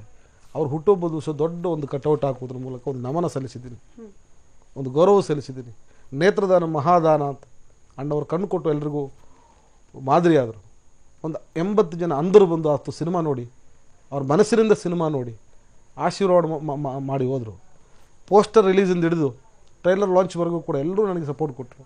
ರಿಲೀಸ್ ಆದಮೇಲೆ ನಮ್ಮ TV ನೈನಿಂದ ಹಿಡಿದು ಪ್ರತಿಯೊಂದು ಚಾನಲ್ ನನಗೆ ಸಪೋರ್ಟ್ ಮಾಡಿತು. ಕನ್ನಡಕ್ಕೆ ಒಂದು ಹೊಸ ಪ್ರಯೋಗ ಸಿನಿಮಾ ಬಂದಿದೆ, ಬೇರೆ ಭಾಷೆಗೆ ನಾವು ಕಮ್ಮಿ ಇಲ್ಲ ಅನ್ನೋ ಸಿನಿಮಾ ಬಂದಿದೆ. ಇಷ್ಟೆಲ್ಲ ರಿವ್ಯೂಸ್ ಬಂದ ಮೇಲೂ ಕೂಡ ಜನ ಬರೋದಕ್ಕೆ ಸಮಯ ಬೇಕು. ಬರೋ ಟೈಮಲ್ಲಿ ರಾಗ ಬೇಕು ಅಂತ ಹೇಳಿದಾಗ ರಾಗ ಇಲ್ಲ, ಬಾಹುಬಲಿ ನೋಡಿ ಅಂತ ಹೇಳೋ ಪ್ರಸಂಗ ನಮ್ಮಲ್ಲಿ ಹುಟ್ಟಿದೆ ಅಂತ ಹೇಳಿದ್ರೆ ತುಂಬ ನಿರಾಶೆ ಇದೆ, ತುಂಬ ಕೋಪ ಇದೆ. ಎಲ್ಲೂ ಒಂದು ಮೂಲೆಯಲ್ಲೂ ಕೂಡ ಇದು ಮಿತ್ರ ಮಾರ್ಕೆಟಿಂಗ್ಗೋಸ್ಕರ ಮಾಡುವಂಥ ತಂತ್ರ ಅನ್ನೋದು ಖಂಡಿತ ಅಲ್ವೇ ಅಲ್ಲ. ಆ ರೀತಿ ಚೀಪ್ ಮಾರ್ಕೆಟಿಂಗ್ ಮಾಡಿ ನಾನು ಕೇಳುವಂಥ ಪ್ರಸಂಗ ನನಗಿಲ್ವಾ, ಇದಿಲ್ವಾ? ದುಡ್ದು ನನಗೆ ಕೆಲಸ ಗೊತ್ತಿದೆ, ಅಡುಗೆ ಮಾಡೋದಕ್ಕೆ ಬರುತ್ತೆ, ಅಡುಗೆ ಮಾಡಿ ಅದು ನಾನು ಬದುಕ್ಬಿಡ್ತೀನಿ. ನಾನು ಈ ರೀತಿ ಚೀಪ್ ಗಿಮಿಕ್ ಮಾಡಿ ನಾನು ಅದ್ರ ದುಡ್ಡು ಮಾಡಬೇಕು ಅನ್ನೋ ಉದ್ದೇಶ ನನಗಿಲ್ಲ. ನನ್ನ ನೋವು ಈ ಸಿನಿಮಾಗೋಸ್ಕರ ಒಂದು 60ರಿಂದ 70 ದಿವಸ ದೊಡ್ಡ ದೊಡ್ಡ ಟೆಕ್ನಿಷಿಯನ್ಸ್ ಅವರನ್ನು ದಾರಿ ಎಳೆದಿದ್ದಾರೆ. ಆಮೇಲೆ ಎಲ್ಲೂ ಒಂದು ಫ್ರೇಮಲ್ಲೂ ಲೂಸ್ ಫ್ರೇಮ್ ಆಗಲಿ ಚೆನ್ನಾಗಿಲ್ಲ ಅನಿಸ್ಬಾರ್ದು. ಕನ್ನಡದ ಸಿನಿಮಾ ಮೇಕಿಂಗ್ ಅಂದರೆ ರಾಗ ಅನ್ನೋದು ಆಗಬೇಕು ಉದ್ದೇಶ ನಮ್ಮದಾಗಿತ್ತು, ಅದಾಗಿದೆ. ಅದು ರೀಚ್ ಆಗೋಕ್ಕೂ ಮುಂಚೆ ಇದನ್ನು ಚಿವುಟೋದಿದೆಯಲ್ವಾ, ದೇವರಾಣೆ ತಪ್ಪು. ಇದನ್ನು ಯಾರು ಚಿವುಟ್ತಾ ಇದ್ದಾರೋ, ಯಾರು ತುಳಿತಾ ಇದ್ದಾರೋ, ಅದಕ್ಕೆ ಇದರಲ್ಲಿ ಯಾರ್ದು ಕೈವಾಡಗಳಿದೆಯೋ ನನಗೆ ಗೊತ್ತಿಲ್ಲ. ಖಂಡಿತ ಈ ಸಿನಿಮಾ ನೋಡಲಿ, ಈ ನಮ್ಮ ಹೋರಾಟಗಾರರು ಅಥವಾ ನಮ್ಮ ಯಾರು ಕನ್ನಡದ ಯಾರಲ್ಲಿ ಈ ಥರ ಇದಕ್ಕೆ ನಿಂತ್ಕೋದು ನೋಡಲಿ, ಸಿನಿಮಾ ಇಷ್ಟ ಇಲ್ಲ ನಾನು ಕರೀಲಿ. ಅವರು ನಾನು ಮೇಕಪ್ಪೇ ಹಾಕೋಲ್ಲ, ಇನ್ನು ಮುಂದೆ ಆ್ಯಕ್ಟೇ ಮಾಡಲ್ಲ, ಪ್ರೊಡ್ಯೂಸೇ ಮಾಡಲ್ಲ. ಮಾತಾಡ್ತೀನಿ ಸರ್. ಪ್ರವೀಣ್ ಶೆಟ್ಟಿ ಕನ್ನಡ ಪರ ಹೋರಾಟಗಾರರು ನಮ್ಮ ಜೊತೆ ದೂರವಾಣಿ ಸಂಪರ್ಕದಲ್ಲಿದ್ದಾರೆ. ಸರ್ ನಮಸ್ಕಾರ. ನಮಸ್ತೆ ಮೇಡಮ್. ಸರ್ ಗೊತ್ತಾಗಿರ್ಬಹುದು, ಬಾಹುಬಲಿ ಚಿತ್ರದ ಅಬ್ಬರದ ನಡುವೆ ರಾಗ ಅಂತಹ ಒಂದು ಕನ್ನಡದ ಅಪ್ಪಟ ಒಂದು ಶುದ್ಧ ಕನ್ನಡ ಚಿತ್ರ ಒಂದು ಬಲಿಯಾಗಿ ಹೋಗ್ತಾ ಇರೋದು. ಕಣ್ಣೀರ್ ಹಾಕ್ತಾ ಇದ್ದಾರೆ ನಿರ್ದೇಶಕರು ನಿರ್ಮಾಪಕರು ಕುತ್ಕೊಂಡು, ಎಲ್ಲೊಂದ್ ಕಡೆ ಅಸಹಾಯಕತೆ ತೋಡ್ಕೊಳ್ತಿದ್ದಾರೆ. ಕನ್ನಡ ಸಿನಿಮಾಗಳ ಸ್ಥಿತಿನೇ ಇಷ್ಟೇನೋ ಅನ್ನೋ ರೀತಿಯಲ್ಲಿ ಹತಾಶರಾಗ್ಬಿಟ್ಟಿದ್ದಾರೆ. ಏನ್ ಹೇಳ್ತೀರಾ? ಖಂಡಿತ ನನಗೂ ಸಹ ನಿಮ್ಮ ಮಾಧ್ಯಮವನ್ನ ನಾನು ನೋಡ್ತಾ ಇದ್ದೀನಿ. ನಾನು ಉಡುಪಿಯಲ್ಲಿದ್ದೀನಿ. ಮಿಶ್ರ ಅವರು ಮೊದಲನೇದಾಗಿ ಈ ಬಾಹುಬಲಿ ಚಿತ್ರ ಎದುರುಗಡೆ ಕನ್ನಡ ಚಿತ್ರವನ್ನ ಪ್ರದರ್ಶನ ಮಾಡ್ಲಿಕ್ಕೆ ಹೊರಟಿರುವಂತದ್ದು ಅವರಿಗೆ ಅಭಿನಂದನೆಗಳು. ಯಾಕಂದ್ರೆ ಇವ್ರ ಎದುರುಗಡೆ ನಿಲ್ಲುವಂತದ್ದೇ ಕಷ್ಟ. ಅವರ ಎದುರುಗಡೆ ಬರೀ ನಿರ್ಮಾಪಕರಿಗೆ ಮಾತ್ರ ಥಿಯೇಟರ್ ಕೊಡೋದು ಒಂದೇ ಅಲ್ಲ, ಎಲ್ಲಾ ರೀತಿಯ ಮಾನಸಿಕ ಕಿರುಗಳನ್ನ ಕೊಡ್ತಾ ಬರ್ತಾ ಇದ್ದಾರೆ. ಈ ಬಾಹುಬಲಿ ಕಬಾಲಿ ಅಂತ ದೊಡ್ಡ ದೊಡ್ಡ ಚಿತ್ರ ಬಂದಾವಾಗ ಈ ಕನ್ನಡ ಚಿತ್ರಕ್ಕೆ ಅನೇಕ ಸಂದರ್ಭದಲ್ಲಿ ಎಲ್ಲಾ ಚಿತ್ರಗಳನ್ನು ಎಲ್ಲಾ ಥಿಯೇಟರ್ಗಳಿಂದ ತೆಗೆದುಹಾಕುವಂತದ್ದು ನಾವು ನಿರಂತರವಾಗಿ ನೋಡ್ತಾ ಇದೀವಿ. ಅದೆಲ್ಲ ದೃಷ್ಟಿಗಳನ್ನ ಇಟ್ಕೊಂಡು ನಾವು ಮೊನ್ನೆ ಹೋರಾಟಕ್ಕೆ ಇಳಿದಂತದ್ದು. ಬಾಹುಬಲಿಗೆ ಅವಕಾಶನೇ ಮಾಡ್ಕೊಡ್ಬಾರ್ದಂತಿದೀವಿ. ಆದ್ರೂ ಸಹ ಕೊನೆ ಪಕ್ಷದಲ್ಲಿ ನಾವೆಲ್ಲ ಒಟ್ಟಿಗೆ ನಿರ್ಧಾರ ತಗೊಂಡು ಅವಕಾಶ ಕೊಟ್ರೆ ಈ ರೀತಿ ಕನ್ನಡ ಚಿತ್ರಗಳ ಮೇಲೆ ಸವಾರಿ ಮಾಡೋದಾದ್ರೆ ಇಂಥ ಚಿತ್ರಗಳು ಯಾಕೆ ಬೇಕನ್ನುವಂತ ಇವತ್ತು ನನಗೂ ಸಹ ಅನಿಸ್ತಾ ಇದೆ. ಪ್ರವೀಣ್ ಶೆಟ್ಟಿ ಸರ್, ಏನಂತಂದ್ರೆ ಹೋರಾಟ ಎಲ್ಲ ಆಯ್ತು, ಪ್ರತಿಭಟನೆ ಆಯ್ತು, ಸರಿ, ಎಲ್ಲೋ ಒಂದ್ ಕಡೆ ಈಗ ಬಾಹುಬಲಿ ರಿಲೀಸ್ ಆಗ್ತಿರೋ ಅಬ್ಬರ ನೋಡಿದ್ರೆ ಆ ಪ್ರತಿಭಟನೆ ಎಲ್ಲ ಎಲ್ಲೋ ಒಂದ್ ಕಡೆ ಮೂಲೆ ಗುಂಪಾಗೋಯ್ತೇನೋ, ಏನೂ ಪ್ರಯೋಜನ ಆಗ್ಲಿಲ್ಲ, ಏನು ಎಫೆಕ್ಟೇ ಆಗ್ಲಿಲ್ಲ ಅನ್ನೋ ರೀತಿಯಲ್ಲಿ ರಿಲೀಸ್ ಆಗ್ತಾ ಇರೋದು. ಚಿತ್ರದ ವಿರೋಧಿಗಳು ಯಾರು ಅಲ್ಲ, ಆದ್ರೂ ಕೂಡ ಕನ್ನಡ ಚಿತ್ರದ ಬಗ್ಗೆ ಕೂಡ ಒಲವು ಇಟ್ಕೊಂಡು ನೋಡೋದಾದ್ರೆ ಈ ಹೋರಾಟಗಳೆಲ್ಲೋ ಒಂದ್ ಕಡೆ ಪ್ರತಿಫಲಿಸ್ತಾನೆ ಇಲ್ವೇನೋ ಅಂತ ಅನ್ಸಲ್ವಾ ಅಂತ? ಅಲ್ಲ, ಖಂಡಿತ ನೋವಾಗುತ್ತೆ. ನಾವು ಈ ಹೋರಾಟ ಪ್ರಾರಂಭ ಮಾಡಿದ್ದೆ ನಾವು ಯಾಕೆ ಪ್ರಾರಂಭ ಮಾಡಿದೀವಿ ಅಂದ್ರೆ ಬರೇ ಒಂದು ಸತ್ಯರಾಜ್ ವಿರುದ್ಧ ಮಾತ್ರ ಅಲ್ಲ. ಕಬಾಲಿ, ಬಾಹುಬಲಿ ಅಂತ ಚಿತ್ರ ಬಂದ್ರೆ ಇಡೀ ರಾಜ್ಯದಲ್ಲಿ ಎಲ್ಲ ಕನ್ನಡ ಸಿನಿಮಾಗಳನ್ನ ತೆಗೆದು ಹಾಕೋದ್ರ ಮುಖಾಂತರ ಈ ಪರಭಾಷೆ ಚಿತ್ರಗಳಿಗೆ ವೈಭವೀಕರಿಸುವಂತ ಸಂಸ್ಕೃತಿ ನಮ್ಮ ಕರ್ನಾಟಕದಲ್ಲಿ ನಡೀತಾ ಇದೆ. ಇದ್ರ ಹಿಂದ್ಗಡೆ ಅನೇಕ ಕನ್ನಡ ಪರ ಚಿಂತಕರು, ಕನ್ನಡ ಪರ ಇರುವಂತವರೇ ಲಾಬಿಯನ್ನ ಮಾಡುವಂತದ್ದು ನಾವು ನೋಡ್ತಾ ಇದೀವಿ. ಇದರಿಂದ ಏನಾಗುತ್ತೆ ಅಂದ್ರೆ ಹೋರಾಟಗಾರರು ಮಾನಸಿಕವಾದಂತ ನೆಮ್ಮದಿ ಮತ್ತೆ ನೋವನ್ನ ಕೊಡುವಂತ ಕೆಲಸ ನಿರಂತರವಾಗಿ ನಡೀತಾ ಇದೆ. ಆದ್ರೂ ಸಹ ಒಳ್ಳೆ ಚಿತ್ರವನ್ನ ನಿರ್ಮಿಸಿದಂತ ರಾಗ ಚಿತ್ರವನ್ನ ನಿರ್ಮಿಸಿದಂತ ಮಿಶ್ರಾ ಅವರಿಗೆ ಯಾವುದೇ ಸಂದರ್ಭದಲ್ಲಿ ಏನೇ ಸಹಾಯ ಬೇಕಾದ್ರೂ ಕರ್ನಾಟಕ ರಕ್ಷಣಾ ವೇದಿಕೆ ಅವ್ರ ಜೊತೆ ನಾವಿರ್ತೀವಿ. ನಾನು ಬಹಳ ಸಂತೋಷ ಸರ್. ತುಂಬಾ ಸರ್ ನಮಸ್ಕಾರ ಸರ್, ಮಿತ್ರ ಮಾತಾಡ್ತೀನಿ ಸರ್. ಹೇಳಿ ಸರ್. ಬೆಳಿಗ್ಗೆ ನನಗೆ ಇವತ್ತು ಬಹಳ ಒಂದು ಮೋರಲ್ ಸಪೋರ್ಟ್ ಆಗಿದ್ದು ನಿಮ್ಮ ಬ್ರದರು ಶಿವಾನಂದ ಶೆಟ್ಟಿ ಅವರು, ನಮ್ಮ ಕಾರ್ಯದರ್ಶಿಗಳು, ಹೌದು, ನಮ್ಮ ಮನೆ ಹತ್ರನೇ ಅವ್ರ ಮನೆ ಇರೋದು, ಬಂದು ಮಾತಾಡಿ ತುಂಬಾ ಇಲ್ಲ ನಾವಿದ್ದೀವಿ. ಯಾಕೆ ನಾನು ಸಿನಿಮಾ ನೋಡಿದೆ, ಬಹಳ ಗೌರವ ಅನಿಸ್ತಾ ಇದೆ ನನಗೆ. ಕನ್ನಡದಲ್ಲಿ ಈ ರೀತಿ ಒಂದು ಸಿನಿಮಾನ ಖಂಡಿತ ಇನ್ನೆಂದೂ ಯಾರೂ ಮಾಡಿಲ್ಲ, ಮುಂದೆ ಮಾಡ್ತಾರೋ ಅನ್ನೋ ಡೌಟ್ ನನಗಿದೆ. ಮಿತ್ರ ಅವರೇ, ಈ ಸಿನಿಮಾ ಖಂಡಿತ ಗೆದ್ದಿದೆ. ಕಮರ್ಷಿಯಲ್ ಆಗಿ ನೀವು ಗೆಲ್ಲದೆ ಇರ್ಬೋದು, ನೋಡ್ರು ಎಲ್ಲರೂ ಈ ಸಿನಿಮಾನ ಗೆಲ್ಲಿಸಿದ್ದಾರೆ. ನಾವಿದ್ದೀವಿ, ಎದುರುಬೇಡಿ ಅನ್ನೋ ಒಂದು ಧೈರ್ಯ ಕೊಟ್ಟರು ನನಗೆ. ಇವತ್ತು ನಿಮ್ಮ ಮೂಲಕ ನನಗೆ ಧೈರ್ಯ ಕೊಡ್ತಾ ಇದ್ದೀರಿ ಸರ್. Thank you. ಮಿಶ್ರಾ ಅವರೇ, ನಿಮ್ಗೆ ಯಾವ ಸಂದರ್ಭದಲ್ಲಿ ಯಾವ ಥಿಯೇಟರ್ ಅಲ್ಲಿ ಬೇಕಾದ್ರೂ ನಿಮ್ಗೆ ನಾವು ಬೆಂಬಲಕ್ಕೆ ನಿಲ್ತೀವಿ. ನೀವು ಯಾವ ಸಂದರ್ಭದಲ್ಲಿ ಕರೆ ಕೊಟ್ಟರು ಸಹ ನಮ್ಮ ಕರ್ನಾಟಕ ರಕ್ಷಣಾ ವೇದಿಕೆ ಎಲ್ಲ ಸೈನಿಕರು ಮಾಲ್ಗಳ ಮುಂದೆ ನಾವು ಕಳಿಸುವಂತ ಕೆಲಸವನ್ನ ಮಾಡ್ತಿದ್ದೀವಿ. ಇವತ್ತು ಮಾಲ್ಗಳಿಗೆ ನಮ್ಮ ಸರ್ಕಾರ ಎಚ್ಚರಿಕೆಯನ್ನು ಕೊಡಬೇಕಾಗಿದೆ. ಕನ್ನಡ ಹೋರಾಟಗಾರರು ಮಾಲ್ ಹತ್ರ ಹೋಗಿ ಕೇಸ್ ಹಾಕಿ ಇವ್ರನ್ನ ಜೈಲಿ ಹಾಕಿ ಅನ್ನುವಂತ ಸರ್ಕಾರಗಳು ಇವತ್ತು ಏನ್ ಮಾಡ್ತಾ ಇದ್ದಾರೆ, ನಿದ್ದೆ ಮಾಡ್ತಾ ಇದ್ದಾರೆ, ಏನ್ ಮಾಡ್ತಾ ಇದ್ದಾರೆ ಅನ್ನುವಂಥದ್ದು ನಾವು ಕೇಳಬೇಕಾಗಿದೆ. ಪ್ರವೀಣ್ ಸರ್, ನಾನು ಹೇಳೋದು, ನಾವೀಗ ಬೀದಿಗಿಳಿದು ಹೋರಾಟ ಮಾಡೋದ್ರಲ್ಲಿ ಅರ್ಥ ಇಲ್ಲ. ಖಂಡಿತ ನಿಮ್ಮ ಎಲ್ಲ ಸೈನಿಕರನ್ನ ದಯವಿಟ್ಟು ಇವತ್ತು ನಮ್ಮ ಸಿನಿಮಾ ತೆಗೆದಾಕ್ತಾ ಇದ್ದಾರೆ, ಒಂದು ಸಲ ಹೋಗಿ 100 ರೂಪಾಯಿ ಖರ್ಚು ಮಾಡಿ ನನಗೋಸ್ಕರ ಒಂದು ಕಲಾವಿದರಿಗೆ ನೀವು ಒಂದು ಕಾಣಿಕೆ ಕೊಡ್ತೀರಿ ಅನ್ನೋ ದೃಷ್ಟಿಯಿಂದಾದರೂ ಆ ಸಿನಿಮಾ ನೋಡುವಂಥ ಒಂದು ನಿಮ್ಮ ಹೇಳಿಕೆ ತುಂಬ ದೊಡ್ಡ ಹೇಳಿಕೆ ಆಗುತ್ತೆ. ಸಿನಿಮಾ ನೋಡ್ಲಿ, ಅವ್ರಿಗೆ ಇಷ್ಟ ಆದರೆ ಸಿನಿಮಾನ ಮುಂದುವರಿಸಲಿ. ನಾನು ಕೈ ಮುಗಿದು ಕೇಳ್ಕೊತಾ ಇದ್ದೀನಿ. ನಿಮ್ಮಂತವರ ಇಂಥ ಚಿತ್ರಗಳಿಗೆ ಕರ್ನಾಟಕ ರಕ್ಷಣಾ ವೇದಿಕೆ ಸಂಪೂರ್ಣವಾದ ಬೆಂಬಲವನ್ನ ಕೊಡ್ತಿದೀವಿ. ಎಲ್ಲಾ ಕಾರ್ಯಕರ್ತರು ಈ ಪಿಕ್ಚರ್ ಅನ್ನ ನೋಡ್ಬೇಕು. ಮತ್ತೆ ಇಂಥ ಬಾಹುಬಲಿ ವಿರುದ್ಧ ನಮ್ಮ ರಾಗ ಚಿತ್ರ ಎದ್ದು ನಿಲ್ಬೇಕು. ನಿಮ್ಗೆ ಸಂಪೂರ್ಣವಾದಂತ ಬೆಂಬಲವನ್ನ ಸ್ವಾಭಿಮಾನಿ ಕನ್ನಡಿಗರು ನಿಮ್ ಜೊತೆಯಲ್ಲಿ ಇರ್ತಾರೆ. ಅದೇ ರೀತಿ ಸಹ ಥಿಯೇಟರ್ ಮಾಲೀಕರು ಸಹ ಯಾವುದೇ ಕಾರಣಕ್ಕೂ ಈ ಚಿತ್ರವನ್ನ ತೆಗಿಲಿಕ್ಕೆ ಕೈ ಹಾಕಬಾರ್ದು ಅನ್ನುವಂತ ಎಚ್ಚರಿಕೆಯನ್ನು ಸಹ ಕೊಡ್ತಾ ಇದೀವಿ. Right sir, thank you so much sir, TV9 ಜೊತೆ ಮಾತನಾಡಿದಕ್ಕೆ. ಇನ್ನು ಇದರ ಬಗ್ಗೆ ಪ್ರತಿಕ್ರಿಯೆ ನೀಡಲಿಕ್ಕೆ ಕನ್ನಡ ಪರ ಹೋರಾಟಗಾರರಾದ ವಾಟಾಳ್ ನಾಗರಾಜ್ ಅವರು ಕೂಡ ನಮ್ಮ ಜೊತೆ ದೂರವಾಣಿ ಸಂಪರ್ಕದಲ್ಲಿದ್ದಾರೆ. ಸರ್ ನಮಸ್ಕಾರ. ದೂರವಾಣಿ ಸಂಪರ್ಕ ಕಡಿತವಾಗಿದೆ. ವಾಟಾಳ್ ನಾಗರಾಜ್ ಅವರು ಕೂಡ ಪ್ರತಿಕ್ರಿಯೆ ನೀಡಲಿಕ್ಕೆ ಮತ್ತೊಮ್ಮೆ ಅವರನ್ನ ಸಂಪರ್ಕ ಮಾಡಲಿಕ್ಕೆ ಪ್ರಯತ್ನ ಮಾಡಲಾಗುತ್ತೆ. ಚಿಕ್ಕದೊಂದು ಬ್ರೇಕ್ನ ನಂತರ.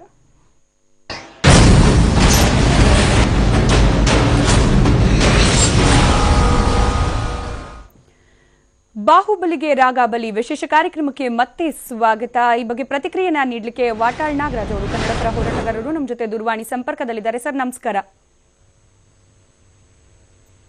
ವಾಟಾಳ್ ನಾಗರಾಜ್ ಅವರೇ, ನನ್ನ ಧ್ವನಿ ಕೇಳಿಸ್ತಾ ಇದೆಯಾ ಸರ್? ಧ್ವನಿ ಕೇಳಿಸ್ತಾ ಇದೆಯಾ? ಈಗ ಹೇಳದ್ ಮಾತು ಕೇಳುತ್ತೆ. ವಾಟಾಳ್ ನಾಗರಾಜ್ ಸರ್ ಅವರೇ, ಮಾತಾಡ್ತಿದ್ವಿ ಬಾಹುಬಲಿ ಚಿತ್ರದ ಅಬ್ಬರದ ನಡುವೆ ರಾಗ ಅಂತ ಒಂದು ಕನ್ನಡದ ಅಪ್ಪಟ ಕನ್ನಡದ ಚಿತ್ರವೊಂದನ್ನ ಬಲಿಪಶು ಮಾಡ್ತಾ ಇದ್ದಾರೆ. ಲಿಟರಲಿ ಚಿತ್ರವನ್ನ ಚಿತ್ರಮಂದಿರದಿಂದ ಕಿತ್ತು ಒಗಿತಾ ಇದ್ದಾರೆ, ಕಣ್ಣೀರು ಹಾಕ್ತಾ ಇದ್ದಾರೆ ನಿರ್ಮಾಪಕರು, ನಿರ್ದೇಶಕರು. ಇನ್ಮೇಲೆ ಕನ್ನಡ ಚಿತ್ರಕ್ಕೆ ಕೈ ಹಾಕಕ್ಕೆ ಹೋಗ್ಬಾರ್ದು ಅನ್ನೋ ಮಟ್ಟಿಗೆ ಹತಾಶೆಗೆ ತಲುಪಿಟ್ಟಿದ್ದಾರೆ. ಏನ್ ಹೇಳ್ತೀರಿ ಸರ್? ಯಾವ ರೀತಿ ಬೆಂಬಲ ನೀಡ್ತೀರಿ ಈ ಸಂದರ್ಭದಲ್ಲಿ ಇವರಿಗೆ? ನಾನು ಕನ್ನಡ ಚಿತ್ರರಂಗಕ್ಕೆ ನನ್ನ ಸಂಪೂರ್ಣ ಬೆಂಬಲ. ಇವತ್ತಲ್ಲ, ಸುಮಾರು ಒಂದು 50 ವರ್ಷದ ಇತಿಹಾಸ. ಕನ್ನಡ ಚಿತ್ರಗಳನ್ನ ಥಿಯೇಟರ್ ಹಾಕ್ಬೇಕು ಅಂತ ಹೇಳಿ ಅಲಂಕಾರ ಟಾಕೀಸ್ಗೆ ಬೆಂಕಿ ಇಟ್ಟಾಗ ನನಗೆ ಬೂಡ್ ಸ್ನೇಟ್ ಹೊಡೆದು ದೊಡ್ಡ ಗಲಾಟೆ. ಮತ್ತು ರಾಜ್ಕುಮಾರ್ ಚಿತ್ರ ಬಂದಾಗ ಅದಕ್ಕೆ ಚಿತ್ರಮಂದಿರ ಇರಲಿಲ್ಲ, ನಾನೇ ಚಿತ್ರಮಂದಿರ ಕೊಡಿಸ್ದೆ, ಹಿಮಾಲಯ ಟಾಕೀಸು. ಇವತ್ತು ಈ ಬಾಹುಬಲಿ ಚಿತ್ರ ಬಿಡುಗಡೆ ಆಗೋದ್ರಿಂದ ಕನ್ನಡ ಚಿತ್ರರಂಗಕ್ಕೆ, ಕನ್ನಡ ಚಿತ್ರಗಳಿಗೆ ತೀವ್ರವಾದಂತ ಗೌರವ ಹೋಗಿದೆ, ಅಪಮಾನ ಆಗ್ತಾ ಇದೆ.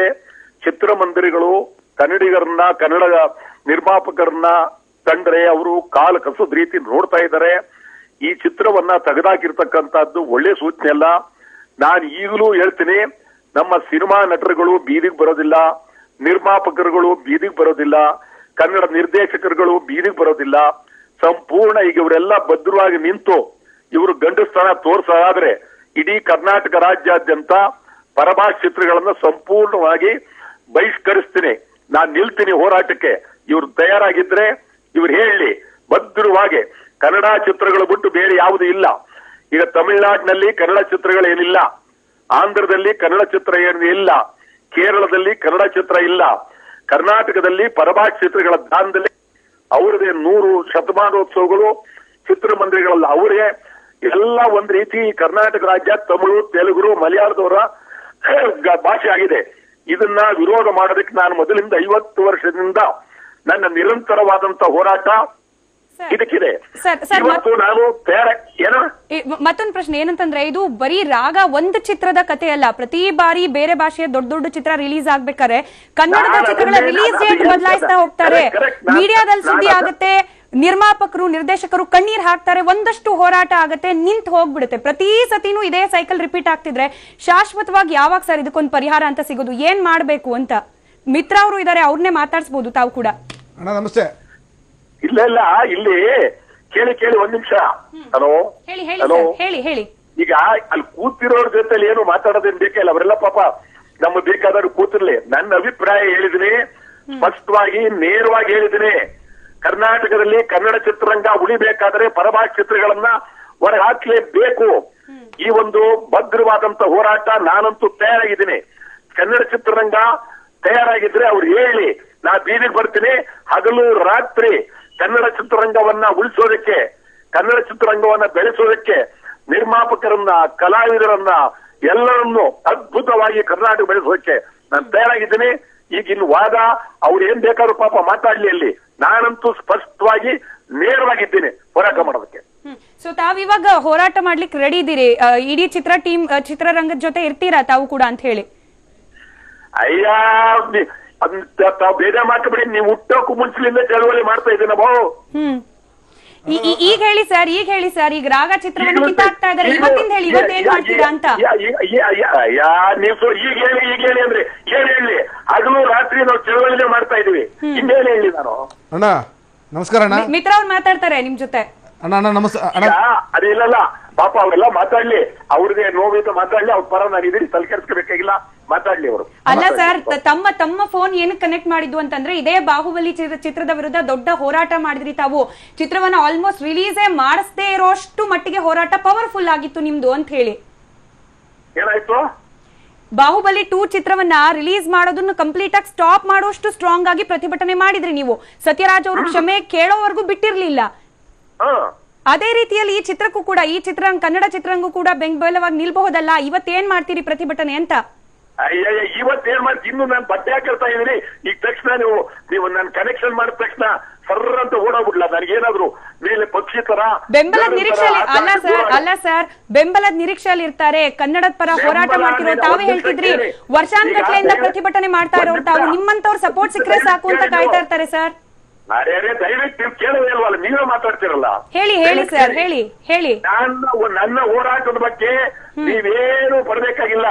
ಹಗಲು ರಾತ್ರಿ 24 ಗಂಟೆ ಕನ್ನಡ ಚಿತ್ರರಂಗಕ್ಕೆ, ಕನ್ನಡ ಚಿತ್ರಗಳಿಗೆ, ನಿರ್ಮಾಪಕರುಗಳಿಗೆ, ಕಲಾವಿದರಿಗೆ, ಸಾಹಿತಿಗಳಿಗೆ, ನಿರ್ದೇಶಕರುಗಳಿಗೆ, ತಾಂತ್ರಿಕ ಎಲ್ಲರಿಗೂ ನನ್ನ ಸಂಪೂರ್ಣ ಬೆಂಬಲ ಇದೆ. ಯಾವ ಗೆಳೆಯರು ಬೇಕಾದ್ರೂ ಹೋರಾಟ ಮಾಡೋಕ್ಕೆ ಸಿದ್ಧ. ಅದ್ರ ಬಗ್ಗೆ ಬೇರೆ ಮಾತಿಲ್ವೇ ಇಲ್ಲ ಅನ್ನೋದ ನಿಮ್ ಮೂಲಕ ಸ್ಪಷ್ಟವಾಗಿ ನೇರವಾಗಿ ಹೇಳ್ತಾ ಇದ್ದೀನಿ. ಅಣ್ಣ ನಮಸ್ಕಾರ. ನಾನು ಮಿತ್ರ ಮಾತಾಡ್ತಾ ಇದ್ದೀನಿ. ನಿಮ್ಮೆಲ್ಲ ಹೋರಾಟಕ್ಕೂ ನಿಮ್ಮಿಂದ ನಾನಿದ್ದೀನಿ. ನಾನೊಬ್ಬ ಸಣ್ಣ ಕಲಾವಿದ. ನಾನು ನೋಡಿದ್ರೆ ನಿಮ್ ಪರಿಚಯ ಆಗುತ್ತೆ. ಗೊತ್ತಾಯ್ತು. ಈಗ ಈಗ ನಿಮ್ಮಂತವ್ರೆಲ್ಲ ಮೂಲೆ ಗುಂಪಾಗ್ತಾ ಇದೆ. ನಿಮ್ಗೆ ಹೇಳ್ತೀನಿ, ನನಗೆ ನನ್ನ ದೃಷ್ಟಿಯಲ್ಲಿ ನನ್ನೊಂದು ಸಣ್ಣ ನನ್ನೊಂದು ಅಳಲು ಮತ್ತೊಂದು ಆಸೆ. ಯಾಕಂದ್ರೆ ನಿಮ್ಮಂತ ದೊಡ್ಡ ಹೋರಾಟಗಾರರು, ನಿಮ್ಮ ಹೋರಾಟದ ಬದುಕು ನಮ್ಗೆಲ್ರಿಗೂ ಗೊತ್ತು. ನಾನು 7ನೇ ಕ್ಲಾಸಿದ್ದಾಗಲೂ ನಿಮ್ಮ ಹೋರಾಟ ನಾನು ನೋಡ್ಕೊಂಡ್ ಬಂದಿದ್ದೀನಿ. 7ನೇ ಕ್ಲಾಸಿಂದಲೂ ಕೂಡ ನಿಮ್ಮಂತ ದೊಡ್ಡ ಹೋರಾಟಗಾರರು, ಕನ್ನಡದ ಶಕ್ತಿ. ನಿಮಗೆ ನಮಸ್ಕಾರ, ಎಲ್ಲರ ಪರವಾಗಿ ನಮಸ್ಕಾರ ನನ್ನ ಕಡೆಯಿಂದ. ನನ್ನೊಂದು ಆಸೆ ಸರ್, ಇವತ್ತು 4 ಗಂಟೆಗೆ ನನಗೋಸ್ಕರ ಐತಿಹಾಸಿಕ ಚಿತ್ರಮಂದಿರ, ಕಪಾಲಿ ಚಿತ್ರಮಂದಿರದಲ್ಲಿ ನನ್ನ ಜೊತೆ ಕೂತ್ಕೊಂಡು ನನ್ನ ರಾಗ ಸಿನಿಮಾ ನೋಡಬೇಕು. ಇದು ನನಗೆ ಈ ಸಿನಿಮಾ ಅದಾದ್ಮೇಲೆ ಸಿನಿಮಾ ಎತ್ತಾಕ್ಲಿ ಸರ್, ನಂಗೆ ಏನು ಬೇಜಾರಿಲ್ಲ. ವಾಟಾಳ್ ನಾಗರಾಜ್ ಅವರ ಜೊತೆ ಒಂದು ಸಿನಿಮಾ ನೋಡುವಂತ ದೊಡ್ಡ ಆಸೆ ನನಗೆ. ದಯವಿಟ್ಟು 4 ಗಂಟೆಗೆ ಕಪಾಲಿ ಚಿತ್ರಮಂದಿರಕ್ಕೆ ಬಂದು ನನ್ನ ಜೊತೆ ಸಿನಿಮಾ ನೋಡಬೇಕು. ಇದು 100 ದಿನ ಗೆದ್ದಷ್ಟು, ₹1,00,00,000 ಸಂಪಾದನೆ ಮಾಡಿದಷ್ಟು ದೊಡ್ಡ ಗಿಫ್ಟ್ ನೀ ನನಗೆ ಕೊಡೋದು, ಕನ್ನಡ ಇಂಡಸ್ಟ್ರಿಗೆ ಕೊಡೋದು ಅಂತ ಕೇಳಲಿಕ್ಕೆ ಬಹಳ ಹೆಮ್ಮೆ ಪಡ್ತೀನಿ ಅಣ್ಣ. ನಾನು ನಿಮ್ಮ ಜೊತೆಯಲ್ಲಿ ಯಾವಾಗ್ಲೂ ಇದ್ದೀನಿ. ಅದಲ್ಲಿ ನೀವು ನಾನೀಗ ಮೊದಲೇ ಹೇಳಿದ್ದೀನಿ, ನಿಮ್ಮ ಜೊತೆಯಲ್ಲಿ ನಾನಿದ್ದೀನಿ. ನನ್ನ ಜೊತೆಯಲ್ಲಿ ನೀವು ಅಂದ್ರೆ ಇಡೀ ಚಿತ್ರರಂಗ ಇರಬೇಕು. ಆಗ ನೋಡಿ ಚಿತ್ರರಂಗದ ನಾನು ಉಳಿಸ್ತೀನಿ, ಹೆಂಗ್ ಉಳಿಸ್ತೀನಿ ನೋಡಿ. ನಮ್ಮ ಕಥೆನೇ ಬೇರೆ, ಇತಿಹಾಸನೇ ನಿರ್ಮಾಣ ಮಾಡ್ಬಿಡ್ತೀನಿ ನಾನು. ಆ ದೃಷ್ಟಿಯಿಂದ ನಿಮ್ಮ ನೋವು ನನಗೂ ಅರ್ಥ ಆಗುತ್ತೆ. ನಿಮ್ಗೆ ಹೇಳೋದಾದ್ರೆ ನಾವು ಬಾಹುಬಲಿ ನಮ್ಮ ರಾಜ್ಯಕ್ಕೆ ಬೇಕಾಗಿರಲಿಲ್ಲ. ರೈಟ್ ಸರ್, ಧನ್ಯವಾದ TV9 ಜೊತೆ ಮಾತನಾಡಿದ್ದಕ್ಕೆ. ಇನ್ನು ಈ ಬಗ್ಗೆ ಮಾತನಾಡಲಿಕ್ಕೆ ಡೈರೆಕ್ಟರ್ ಅನೂಪ್ ಭಂಡಾರಿ ಅವರು ನಮ್ಮ ಜೊತೆ ದೂರವಾಣಿ ಸಂಪರ್ಕದಲ್ಲಿದ್ದಾರೆ. ನಮಸ್ಕಾರ ಅನೂಪ್ ಅವರೇ. ನನ್ನ ಧ್ವನಿ ಕೇಳಿಸ್ತಾ ಇದೆಯಾ? ಕೇಳಿಸ್ತದೆ, ಹೇಳಿ. ಅನೂಪ್ ಅವರೇ, ತಮ್ಮ ಚಿತ್ರ ಕೂಡ ಅಂದ್ರೆ ಮೌತ್ ಟು ಮೌತ್ ಪಬ್ಲಿಸಿಟಿಯಿಂದ ಬಹುದೊಡ್ಡ ಯಶಸ್ಸನ್ನ ಕಂಡ ಚಿತ್ರ. ಒಂದು ವಾರದಲ್ಲಿ ಒಂದು ಚಿತ್ರದ ಯಶಸ್ಸನ್ನ ಡಿಸೈಡ್ ಮಾಡ್ಲಿಕ್ಕೆ ಸಾಧ್ಯ ಆಗುತ್ತಾ? ಈಗ ರಾಗ ಚಿತ್ರವನ್ನ ಒಂದೇ ಒಂದು ವಾರದ ಅಂತರದಲ್ಲಿ ಚಿತ್ರಮಂದಿರಗಳಿಂದ ಕಿತ್ತಾಕಿ ಬೇರೆ ಚಿತ್ರವನ್ನ ಹಾಕಕ್ ಹೊರಟಿರೋ ಸಿಚುಯೇಷನ್, ಏನ್ ಹೇಳ್ತೀರಿ ಇದ್ರ ಬಗ್ಗೆ? ಮೊದಲನೇದಾಗಿ ಮಿತ್ರ ಅವ್ರಿಗೆ, ಶೇಖರ್ ಅವ್ರಿಗೆ ನಾನು ಸಾರಿ ಹೇಳ್ಬೇಕು. ಯಾಕಂದ್ರೆ ನನಗೆ ಸಿನಿಮಾ ನೋಡಕ್ಕಾಗಿಲ್ಲ. ಬಟ್ ಇವತ್ತು ಬೆಳಿಗ್ಗೆ ನಾನು ಫೇಸ್ಬುಕ್ ಅಲ್ಲಿ ಹಾಕಿದೆ, ಮಂಗಳೂರಲ್ಲಿ ನೋಡ್ತಾ ಇದೀನಿ, ಎಲ್ಲ ನನ್ನ ಜೊತೆ ಬನ್ನಿ ಸಪೋರ್ಟ್ ಮಾಡಿ ಸಿನಿಮಾನ ಅಂತ. ಸೊ ಸರ್, ಇವತ್ತು ನೋಡ್ತಾ ಇದೀನಿ ಸಿನಿಮಾನ, ಖಂಡಿತ ಮಾತಾಡ್ತೀನಿ ನಿಮ್ ಜೊತೆ ಅದ್ರ ಬಗ್ಗೆ. ನಿಮ್ಮ ಪ್ರಶ್ನೆಗೆ ಉತ್ತರ, ಮೊದಲನೇದಾಗಿ ಒಂದು ವಾರದಲ್ಲಿ ಖಂಡಿತ ಒಂದು ಒಳ್ಳೆ ಸಿನಿಮಾನ ನಾವು ಡಿಸೈಡ್ ಮಾಡಕ್ಕಾಗಲ್ಲ ಅದ್ರ ಪೇಟ್ನ. ಯಾಕಂದ್ರೆ ಇವಾಗ ದೊಡ್ಡ ಸಿನಿಮಾಗಳು, ಸ್ಟಾರ್ ಸಿನಿಮಾಗಳು ಅಂತ ಹೇಳಿದಾಗ ಅದಕ್ಕೆ ಅದರದೇ ಆದ ಆಡಿಯನ್ಸ್ ಇರ್ತಾರೆ, ಅವ್ರು ಬಂದೇ ಬರ್ತಾರೆ. ಬಟ್ ಒಳ್ಳೆ ಸಿನಿಮಾಗಳಿಗೆ ಅದ್ರ ಬಗ್ಗೆ ಜನ ಮಾತಾಡ್ಬೇಕು, ಅದ್ರ ಬಗ್ಗೆ ಎಲ್ಲರೂ ಇದೊಂದು ಒಳ್ಳೆ ಸಿನಿಮಾ ನೋಡಿ ಅಂತ ಒಬ್ರಿಗೊಬ್ರು ಹೇಳಿ ಬರುವಂತ ಸಿನಿಮಾಗಳು. ಸೊ ಅದು ಒಂದು ವಾರದಲ್ಲಿ ಖಂಡಿತ ಅದನ್ನ ಡಿಸೈಡ್ ಮಾಡಕ್ಕಾಗಲ್ಲ. ಒಂದು ಲಾಂಗ್ ರನ್ ಕೊಟ್ರೇನೆ ಅದು ಸಾಧ್ಯ ಅಂತ ಸಿನಿಮಾಗಳು ಉಳಿಯಕ್ಕೆ. ಅನೂಪ್ ಅವ್ರೆ, ತಾವು ಮಾತನಾಡ್ತಾ ಇನ್ನೊಂದು ಹೇಳಿದ್ರೆ ಏನಂತಂದ್ರೆ, ಫೇಸ್ಬುಕ್ ಅಲ್ಲಿ ಹಾಕ್ದೆ, ನಾನ್ ಹೋಗ್ತಿದ್ದೀನಿ, ನನ್ ಜೊತೆ ಕೂಡ ಬನ್ನಿ ಒಂದಷ್ಟು ಜನ ಚಿತ್ರ ನೋಡೋಣ ಅಂತ ಹೇಳಿ. ಈ ರೀತಿಯ ಒಂದು ಪ್ರಜ್ಞೆ ಏನ್ ಹೇಳ್ತಾರೆ, ಕನ್ನಡ ಚಿತ್ರ ನೋಡೋಣ, ನಮ್ ಜೊತೆ ಒಂದ್ 10 ಜನ ಬನ್ನಿ ಅನ್ನೋ ರೀತಿ ಒಂದ್ ಪ್ರಜ್ಞೆ ಎಲ್ಲರಲ್ಲೂ ಇದಿದ್ರೆ ಬಹುಶಃ ಇವತ್ತೊಬ್ಬ ನಿರ್ಮಾಪಕ, ನಿರ್ದೇಶಕ ಕುತ್ಕೊಂಡು ಕಣ್ಣೀರ್ ಹಾಕಿ ನನ್ ಚಿತ್ರ ಕಿತ್ತಾಕ್ತಿದ್ದಾರೆ ಅನ್ನೋ ಮಟ್ಟಿಗೆ ಬರ್ತಾನೆ ಇರ್ಲಿಲ್ವೇನೋ ಅಂತ ಹೇಳಿ. ದೊಡ್ಡ ಮಾತಾಡೋರು ಫಿಲ್ಮ್ ನೋಡ್ತೀವಿ ಅನ್ನೋ ಒಂದ್ ಚಿಕ್ಕ ಮಾತು ಕೂಡ ಭರವಸೆ ನೀಡ್ತಿಲ್ಲ ಯಾರು ಕೂಡ. ಇಲ್ಲ, ಒಳ್ಳೆ ಸಿನಿಮಾ ಬಂದಾಗ ನಾವೆಲ್ಲ ಖಂಡಿತ ನೋಡ್ಬೇಕಾಗುತ್ತೆ. ನಾನು ಆಗ್ಲೇ ಹೇಳಿದೆ, ನಾನು ಇದಕ್ಕಿಂತ ಮೊದ್ಲೇ ನೋಡ್ಬೇಕಿತ್ತು. ನನ್ನ ಸಿನಿಮಾ ಕೂಡ ಶೂಟಿಂಗ್ ನಡೀತಾ ಇರೋದ್ರಿಂದ ನನಗೆ ನೋಡಕ್ಕಾಗಿಲ್ಲ ಅಷ್ಟೇ. ಬಟ್ ಎಲ್ಲಾರು ಒಂದ್ ಒಳ್ಳೆ ಸಿನಿಮಾ ಅಂತ ಬಂದಾಗ ನಾವೇನ್ ಮಾಡ್ತಾ ಇದೀವಿ ಅಂದ್ರೆ, ಇವಾಗ ರಾಗ ಬಂದಾಗ ಎಲ್ಲರಿಗೂ ಗೊತ್ತಿತ್ತು ಟ್ರೈಲರ್ ಚೆನ್ನಾಗಿದೆ, ಫಿಲ್ಮ್ ಚೆನ್ನಾಗಿದೆ ಇಲ್ವೋ ಅದ್ ನಾವು ನೋಡ್ಬಿಟ್ಟು ಹೇಳ್ಬೇಕು. ಬಟ್ ಟ್ರೈಲರ್ ನೋಡಿದಾಗ ನಮಗ್ ಗೊತ್ತಿತ್ತು ತುಂಬಾ ಚೆನ್ನಾಗಿ, ವಿಜುವಲಿ ತುಂಬಾ ಚೆನ್ನಾಗಿ ಬಂದಿದೆ, ಮ್ಯೂಸಿಕ್ ತುಂಬಾ ಚೆನ್ನಾಗಿದೆ, ಪರ್ಫಾರ್ಮೆನ್ಸಸ್ ಚೆನ್ನಾಗಿರುತ್ತೆ ಅಂತ ನಮಗ್ ಗೊತ್ತಿತ್ತು. ಆದ್ರೂ ನಾವು ಇನ್ನೊಬ್ರು ಯಾರೋ ನೋಡಿ ಅದ್ರ ರಿವ್ಯೂ ಕೂತ್ಮೇಲೆನೆ ಹೋಗಿ ನೋಡೋದು. ಅದೇ ದೊಡ್ಡ ಸಿನಿಮಾಗಳು, ಬೇರೆ ಸಿನಿಮಾಗಳು, ಇವನ್ ಅದರ್ ಲ್ಯಾಂಗ್ವೇಜ್ ಸಿನಿಮಾಗಳನ್ನ ನೋಡಿದಾಗ್ಲೂ ನಾವು ರಿವ್ಯೂ ಕಾಯಲ್ಲ. ಇವಾಗ ಅಡ್ವಾನ್ಸ್ ಬುಕ್ಕಿಂಗ್ ನೋಡಿದ್ರೆ ಗೊತ್ತಾಗತ್ತೆ ನಿಮ್ಗೆ. ಸೊ ಮೊದ್ಲೇ ವಾರಗಟ್ಲೆ ಬುಕ್ ಆಗಿರುತ್ತೆ. ಅದೇ ಇಂಥ ಸಿನಿಮಾಗಳು ಬಂದಾಗ ನಾವು ಮೊದಲನೇ ದಿನಾನೇ ಹೋಗಿ ನೋಡಿದ್ರೆ ಅಂತ ಸಿನಿಮಾ ಮಾಡಕ್ ಇನ್ನೂ ಧೈರ್ಯ ಮಾಡ್ತಾರೆ ಜನ. ಇಲ್ಲಾಂದ್ರೆ ಇವಾಗ ಒಂದ್ ಒಳ್ಳೆ ಸಿನಿಮಾ ನಿಲ್ಲಕ್ ಆಗ್ಲಿಲ್ಲ ಅಂತ ಹೇಳಿದ್ರೆ ಯಾರನ್ನು ಧೈರ್ಯ ಮಾಡಲ್ಲ ಒಂದ್ ಒಳ್ಳೆ ಸಿನಿಮಾ ಮಾಡಕ್ಕೆ. ರೈಟ್. ಧನ್ಯವಾದ ಸರ್ TV9 ಜೊತೆ ಮಾತನಾಡೋದಕ್ಕೆ. ಇನ್ನು ಹಿರಿಯ ನಿರ್ಮಾಪಕರು, ನಿರ್ದೇಶಕರಾದ ಎಸ್ ನಾರಾಯಣ್ ನಮ್ಮ ಜೊತೆ ದೂರವಾಣಿ ಸಂಪರ್ಕದಲ್ಲಿದ್ದಾರೆ. ಸರ್ ನಮಸ್ಕಾರ. ನಮಸ್ಕಾರ ಸ್ಮಿತಾ ಅವರೇ. ಸರ್, ಸಾಕಷ್ಟು ಚಿತ್ರವನ್ನ ಒಂದು ಪುಟ್ಟ ಹಂತದಿಂದ ಹಿಡಿದು ಆ ಚಿತ್ರ ರಿಲೀಸ್ ಆಗಿ ಸೂಪರ್ ಹಿಟ್ ಆಗೋವರೆಗೂ ತಾವು ನೋಡಿದೀರಾ. ತಮ್ಮ ಜರ್ನಿಯಲ್ಲಿ ಸಾಕಷ್ಟು ಚಿತ್ರಗಳನ್ನ ಆ ರೀತಿ ನೋಡಿರ್ತೀರಾ. ಒಂದು ಚಿತ್ರವನ್ನ ತಯಾರು ಮಾಡೋಕೆ ಎಷ್ಟು ಕಷ್ಟ ಇರುತ್ತೆ ಅಂತದ್ರಲ್ಲಿ ಒಂದೇ ವಾರದಲ್ಲಿ ಬೇರೆ ಭಾಷೆಯದ ಯಾವ್ದೋ ಚಿತ್ರ ಬರುತ್ತೆ ಅಂತ ಹೇಳಿ ಆ ಚಿತ್ರನ ಕಿತ್ತು ಬಿಸಾಕ್ಬಿಟ್ರೆ ಆಗೋ ನೋವಿದೆಯಲ್ಲ, ಏನ್ ಹೇಳ್ತೀರಿ ಸರ್ ಈ ಬಗ್ಗೆ? ಇಲ್ಲ, ಇದು ಇವತ್ತು ತುಂಬಾ ದುರಂತ ಅಂತ ಹೇಳಕ್ ಇಷ್ಟಪಡ್ತೀನಿ ನಾನು. ಯಾಕೆಂದ್ರೆ ಏನ್ ಗೋಗರಿಬೇಕು ನಮ್ ಕರ್ನಾಟಕದಲ್ಲಿ ನಮ್ಮ ಸಿನಿಮಾಗಳನ್ನ ನಾವು ಪ್ರದರ್ಶನ ಮಾಡೋದಕ್ಕೆ. ನಮಗ್ ಬೇರೆ ಯಾವ ರಾಜ್ಯದಲ್ಲೂ ನಮ್ ಸಿನಿಮಾ ನಾವು ರನ್ ಮಾಡಕ್ ಆಗೋದಿಲ್ಲ. ಇಲ್ಲೇ ದುಡ್ದು, ಇಲ್ಲೇ ಬದುಕಿ, ಇಲ್ಲೇ ಸಾಯ್ಬೇಕು ನಾವು. ಆ ನಿರ್ಮಾಪಕರು, ನಿರ್ದೇಶಕರು ಕೂತಿದ್ದಾರೆ ವಾಹಿನಿಯಲ್ಲಿ, ನನ್ನ ಸಿನಿಮಾ ಪ್ರದರ್ಶನಕ್ಕೆ ಚಿತ್ರಮಂದಿರ ಕೊಡಿ ಅಂತ ಬೇಡ್ಕೋತಾ ಇದ್ದಾರೆ. ಇದಕ್ಕಿಂತ ದುರಂತ ಇನ್ನೇನಿದೆ ಕನ್ನಡ ಚಿತ್ರರಂಗಕ್ಕೆ? ನಿಜ ಸರ್, ಒಂದು ಶೋ ಕೊಡಿ, 50 ಶೋ ಕೊಟ್ಟಿರೋ ಕಡೆ ಒಂದ್ ಶೋ ಕೊಡಿ ಸಾಕು. ಇದು ದುರಂತ ಅಂತ ಹೇಳ್ತೀನಿ. ನನ್ನ ಮನೆ ಒಳಗಡೆ ನಾನು ವಾಸ ಮಾಡೋದಕ್ಕೆ ನನಗ್ ಸ್ವಾತಂತ್ರ್ಯ ಇಲ್ಲ ಅನ್ನೋದಿದೆ, ಅದು ಬಹಳ ದುರಂತ. ಅದು ಮಿತ್ರ ಅವರು ಇದ್ದಾರೆ ಸರ್, ಮಾತಾಡ್ತಾರೆ ನಿಮ್ ಜೊತೆ. ಮಿತ್ರ ಅವ್ರು ಮಾತಾಡ್ತಿದ್ದಾರೆ. ಸರ್ ನಮಸ್ತೆ ಸರ್. ಕೊಡಿ ಸರ್ ನಮಸ್ತೆ ಸರ್. ನಮಸ್ತೆ ಮಿತ್ರ ಅವರೇ, ನಮಸ್ಕಾರ. ನನಗ್ ಬೇಜಾರಾಗ್ತಾ ಇದೆ. ಸರ್ ನಾ ಸಿನಿಮಾ ನೋಡ್ದೆ, ಎಕ್ಸ್ಟ್ರಾಡಿನರಿ ಸಿನಿಮಾ ಮಾಡಿದೀರಾ ನೀವು. Thank you sir, thank you sir. ಆ ಡೈರೆಕ್ಟರ್ ಅಭಿನಂದನೆಗಳು ಹೇಳಿ, ಒಂದೊಂದು ಫ್ರೇಮ್ ಪೇಂಟಿಂಗ್ ತರ ತೆಕ್ಕೊಟ್ಟಿದ್ದಾರೆ. Thank you sir. ಆಮೇಲೆ ಪ್ರತಿಯೊಬ್ಬ ಕಲಾವಿದನ್ನು ಎಷ್ಟು ಚೆನ್ನಾಗಿ ಬಳಸ್ಕೊಂಡಿದ್ದಾರೆ. ನೀವ್ ಎಷ್ಟು ಅದ್ಭುತವಾಗಿ ಆಕ್ಟ್ ಮಾಡಿದ್ದೀರಾ, ಎಷ್ಟು ಸುಂದರವಾಗಿದೆ. ಕನ್ನಡದ ಒಂದು ಸಿನಿಮಾ ಇಷ್ಟು ಸುಂದರವಾಗಿದೆಯಲ್ಲ ಅಂತ ನನಗೆ ಹೆಮ್ಮೆ ಆಗ್ತಾ ಇದೆ sir. Thank you sir. But ಅಂತ ಒಂದು ಸಿನಿಮಾ ಇವತ್ತು ಬಲಿ ಆಗ್ತಿರೋದು ಬಹಳ ನೋವು ಆಗ್ತಾ ಇದೆ ನನಗೆ. ಇಲ್ಲ ಸರ್, ಬಲಿ ಆಗಲ್ಲ. ನಿಮ್ಮೆಲ್ಲ ಮಾತುಗಳು ಬಹಳ ಪುಷ್ಟೀಕರಣ ಸಿಗ್ತಾ ಇದೆ. ಈ ಸಿನಿಮಾನ ನನ್ ನಿಜವಾಗ್ಲೂ ಬಹಳ ಸಂಕಟ ಆಗ್ತಿದೆ. ನನಗೂ ಆ ಸಿನಿಮಾಕ್ಕೂ ಸಂಬಂಧ ಇಲ್ಲ. ಆದ್ರೆ ಕನ್ನಡ ಸಿನಿಮಾ ನನ್ನ ಸಿನಿಮಾ ಅಂತ ಅನ್ಕೋತೀನಿ. ನಾನು ಬದುಕ್ತಾ ಇರೋ ಈ ಜಾಗದಲ್ಲಿ, ನಾನು ಬದುಕ್ತಾ ಇರೋ ಈ ಉದ್ಯಮದಲ್ಲಿ ಪ್ರತಿಯೊಂದು ಸಿನಿಮಾನು ನನ್ನ ಸಿನಿಮಾ. ನನ್ನ ಸಿನಿಮಾಗೆ ನನ್ನ ಜಾಗ, ನನ್ನ ರಾಜ್ಯದಲ್ಲಿ ಚಿತ್ರಮಂದಿರ ಇಲ್ಲ ಅಂದ್ರೆ ನಾವು ಯಾರ ಹತ್ರ ಹೋಗಿ ಎಲ್ಲೋಗಿ ಬಡ್ಕೊಳ್ಳೋಣ ನಾವು? ನೀವು ಅಲ್ಲಿ ಕೂತ್ಕೋತೀರಾ, 1 hour ಆದ್ಮೇಲೆ ನೀವು ಎದ್ದೊಟ್ಟೋಗ್ತೀರಿ. ಬಟ್ ನಿಮ್ ಸಿನಿಮಾನ ಉಳಿಸೋರು ಯಾರು? ಹೌದು ಹೌದು, ಯಾರು ಉಳಿಸೋರು? ನೀವು ಇದನ್ನ ಯಾರು ಕೇರ್ ತಗೋತಾರೆ? ಹೌದು. ಸರ್ಕಾರ ಸಮಗ್ರ ನೀತಿಯನ್ನ ಮಾಡದೆ ಹೋದ್ರೆ ಕನ್ನಡ ಚಿತ್ರರಂಗಕ್ಕೆ ಏನಿವತ್ತು ಸಾಕಷ್ಟು ಸವಲತ್ತುಗಳನ್ನು ಕೊಟ್ಟಿರೋ ಸರ್ಕಾರ, ಸಬ್ಸಿಡಿ ಕೊಡ್ತಾ ಇದೆ, ರೇಟ್ ಆಫ್ ಅಡ್ಮಿಷನ್ ಕಂಡೀಷನ್ ತರ್ತಾ ಇದ್ದಾರೆ. ಬಟ್ ಕನ್ನಡ ಚಿತ್ರಗಳಿಗೆ ಸಮಗ್ರ ನೀತಿಯನ್ನ ತರದೆ ಹೋದ್ರೆ ಕನ್ನಡ ಚಿತ್ರಗಳು ಸರ್ವನಾಶ ಆಗೋಗ್ಬಿಡ್ತವೆ. ಅದರಲ್ಲೂ ಪ್ರಮುಖವಾಗಿ ಈ ಸಣ್ಣ ಸಣ್ಣ ಅಭಿರುಚಿ ಇಟ್ಕೊಂಡು, ಸಣ್ಣ ಸಣ್ಣ ಆಸೆಗಳನ್ನ ಇಟ್ಕೊಂಡು ಬರ್ತಕ್ಕಂಥ ನಿಮ್ಮಂತವ್ರುಗಳು ಬೆಳೆಯೋಕ್ ಸಾಧ್ಯನೇ ಇಲ್ಲ. ಹೌದು ಹೌದು ಸರ್. ನಾನು ಸಂಕಟ ಆಗ್ತಾ ಇದೆ. ಇದು ನಾನು ಎಲ್ಲೋ ತಪ್ಪು ಮಾಡಿದೆ ಅನ್ನೋ ಫೀಲಿಂಗ್ ನನಗೆ ಈಗ ಬರ್ತಾ ಇದೆ. ನೀವು ತಪ್ಪು ಮಾಡ್ಲಿಲ್ಲ ಸ್ವಾಮಿ, ನಿಮ್ಮನ್ನು ಉಳಿಸ್ಕೊಳಕ್ ನಮ್ಗೆ ಯೋಗ್ಯತೆ ಇಲ್ಲ, ಅದನ್ನ ಹೇಳಿ. ನೀವು ಬಹಳ ನಿಮ್ ಜೋಬಿಂದ ದುಡ್ಡು ಹಾಕಿ ಈ ತರದೊಂದು ಪ್ರಯೋಗ ಮಾಡ್ತೀರಲ್ಲ, ಹ್ಯಾಟ್ಸ್ ಆಫ್ ನಿಮಗೆ. ಪ್ರಯೋಗ ಮಾಡೋರು ಇಲ್ಲ ನಮ್ಮಲ್ಲಿ, ಪ್ರಯೋಗ ಮಾಡೋರಿಗೆ ಹ್ಯಾಟ್ಸ್ ಆಫ್ ನಿಮ್ಗೆ. ಬಹಳ ಒಳ್ಳೆ ಪ್ರಯತ್ನ ಮಾಡಿದಿರಿ. ಎಷ್ಟು ಸುಂದರವಾಗಿದೆ ಸಿನಿಮಾ. ಹೆಮ್ಮೆಯಿಂದ ಹೇಳ್ಕೊತೀನಿ ಒಂದು ಕನ್ನಡ ಸಿನಿಮಾ ಇದು ಅಂತ. ಬಟ್ ಈ ತರದೊಂದು ಸಿನಿಮಾನ ಇವತ್ತು ಬಾಹುಬಲಿ ಅಂತ ನಾನು ಬಾಹುಬಲಿ ಸಿನಿಮಾ ನಾನು ಅದನ್ನ ಹೇಳಕ್ ಹೋಗಲ್ಲ. ಯಾವುದೇ ದೊಡ್ಡ ಸಿನಿಮಾಗಳು, ಪರಭಾಷೆ ಸಿನಿಮಾಗಳು ಬಿಡುಗಡೆ ಆದಾಗ ಕನ್ನಡ ಚಿತ್ರಗಳು ಬಲಿ ಆಗ್ತವೆ. ಅದಕ್ಕೆ ಇವತ್ತು ನೀವು ಬಲಿ. ನಾನು ಬಲಿ ಆಗಿಲ್ಲ ಸರ್. ನನ್ನ ಬಲಿ ಮಾಡಕ್ ಕನ್ನಡಿಗರು ಬಿಡಲ್ಲ ಅನ್ನೋ ವಿಶ್ವಾಸ ನನಗಿದೆ. ಒಂದೇ ಒಂದು ಶೋ ಕೊಡ್ಲಿ, ಬಿಟ್ರೆ ನಮಗ್ ನಾವೇ ನೇಣ್ ಹಾಕೊಂಡಂಗೆ. ನಿಮ್ ಸಿನಿಮಾ ಬಲಿ ಆದ್ರೆ ನಮಗ್ ನಾವೇ ನೇಣ್ ಹಾಕೊಂಡಂಗೆ. ಇಲ್ಲಿ ಬದುಕಕ್ ಆಗೋದೇ ಇಲ್ಲ ನಾವು. ನಿಜ ನಿಜ. ರೈಟ್ ರೈಟ್ ಸರ್, ಬದುಕಕ್ ಆಗೋದೇ ಇಲ್ಲ ಇಲ್ಲಿ ನಾವು. ನಿಜ ನಿಜ. Right sir, right sir. Thank you sir TV9 ಜೊತೆ ಮಾತನಾಡಿದ್ದಕ್ಕೆ.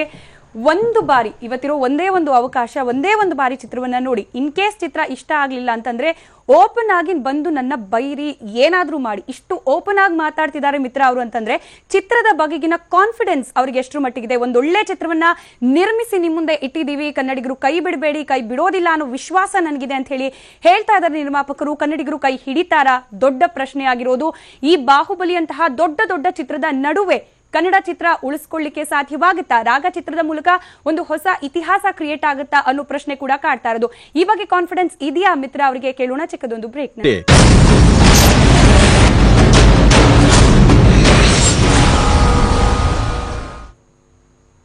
ವಿಶೇಷ ಕಾರ್ಯಕ್ರಮಕ್ಕೆ ಮತ್ತೆ ಸ್ವಾಗತ. ಮಿತ್ರ ಸರ್, ರೇಟಿಂಗ್ಸ್ ನೋಡ್ತಾ ಇದ್ವಿ, ಬುಕ್ ಮೈ ಶೋ ಆಗಿರ್ಬೋದು, ಬೇರೆ ಬೇರೆ ಬುಕಿಂಗ್ ಇದರಲ್ಲಿ ನೋಡ್ತಾ ಇದ್ರೆ 4, 4.2, 4.5 ಇದೆ. ರಿವ್ಯೂಸ್ ಕೂಡ ತುಂಬಾ ಒಳ್ಳೆ ರಿವ್ಯೂಸ್ ಇದೆ.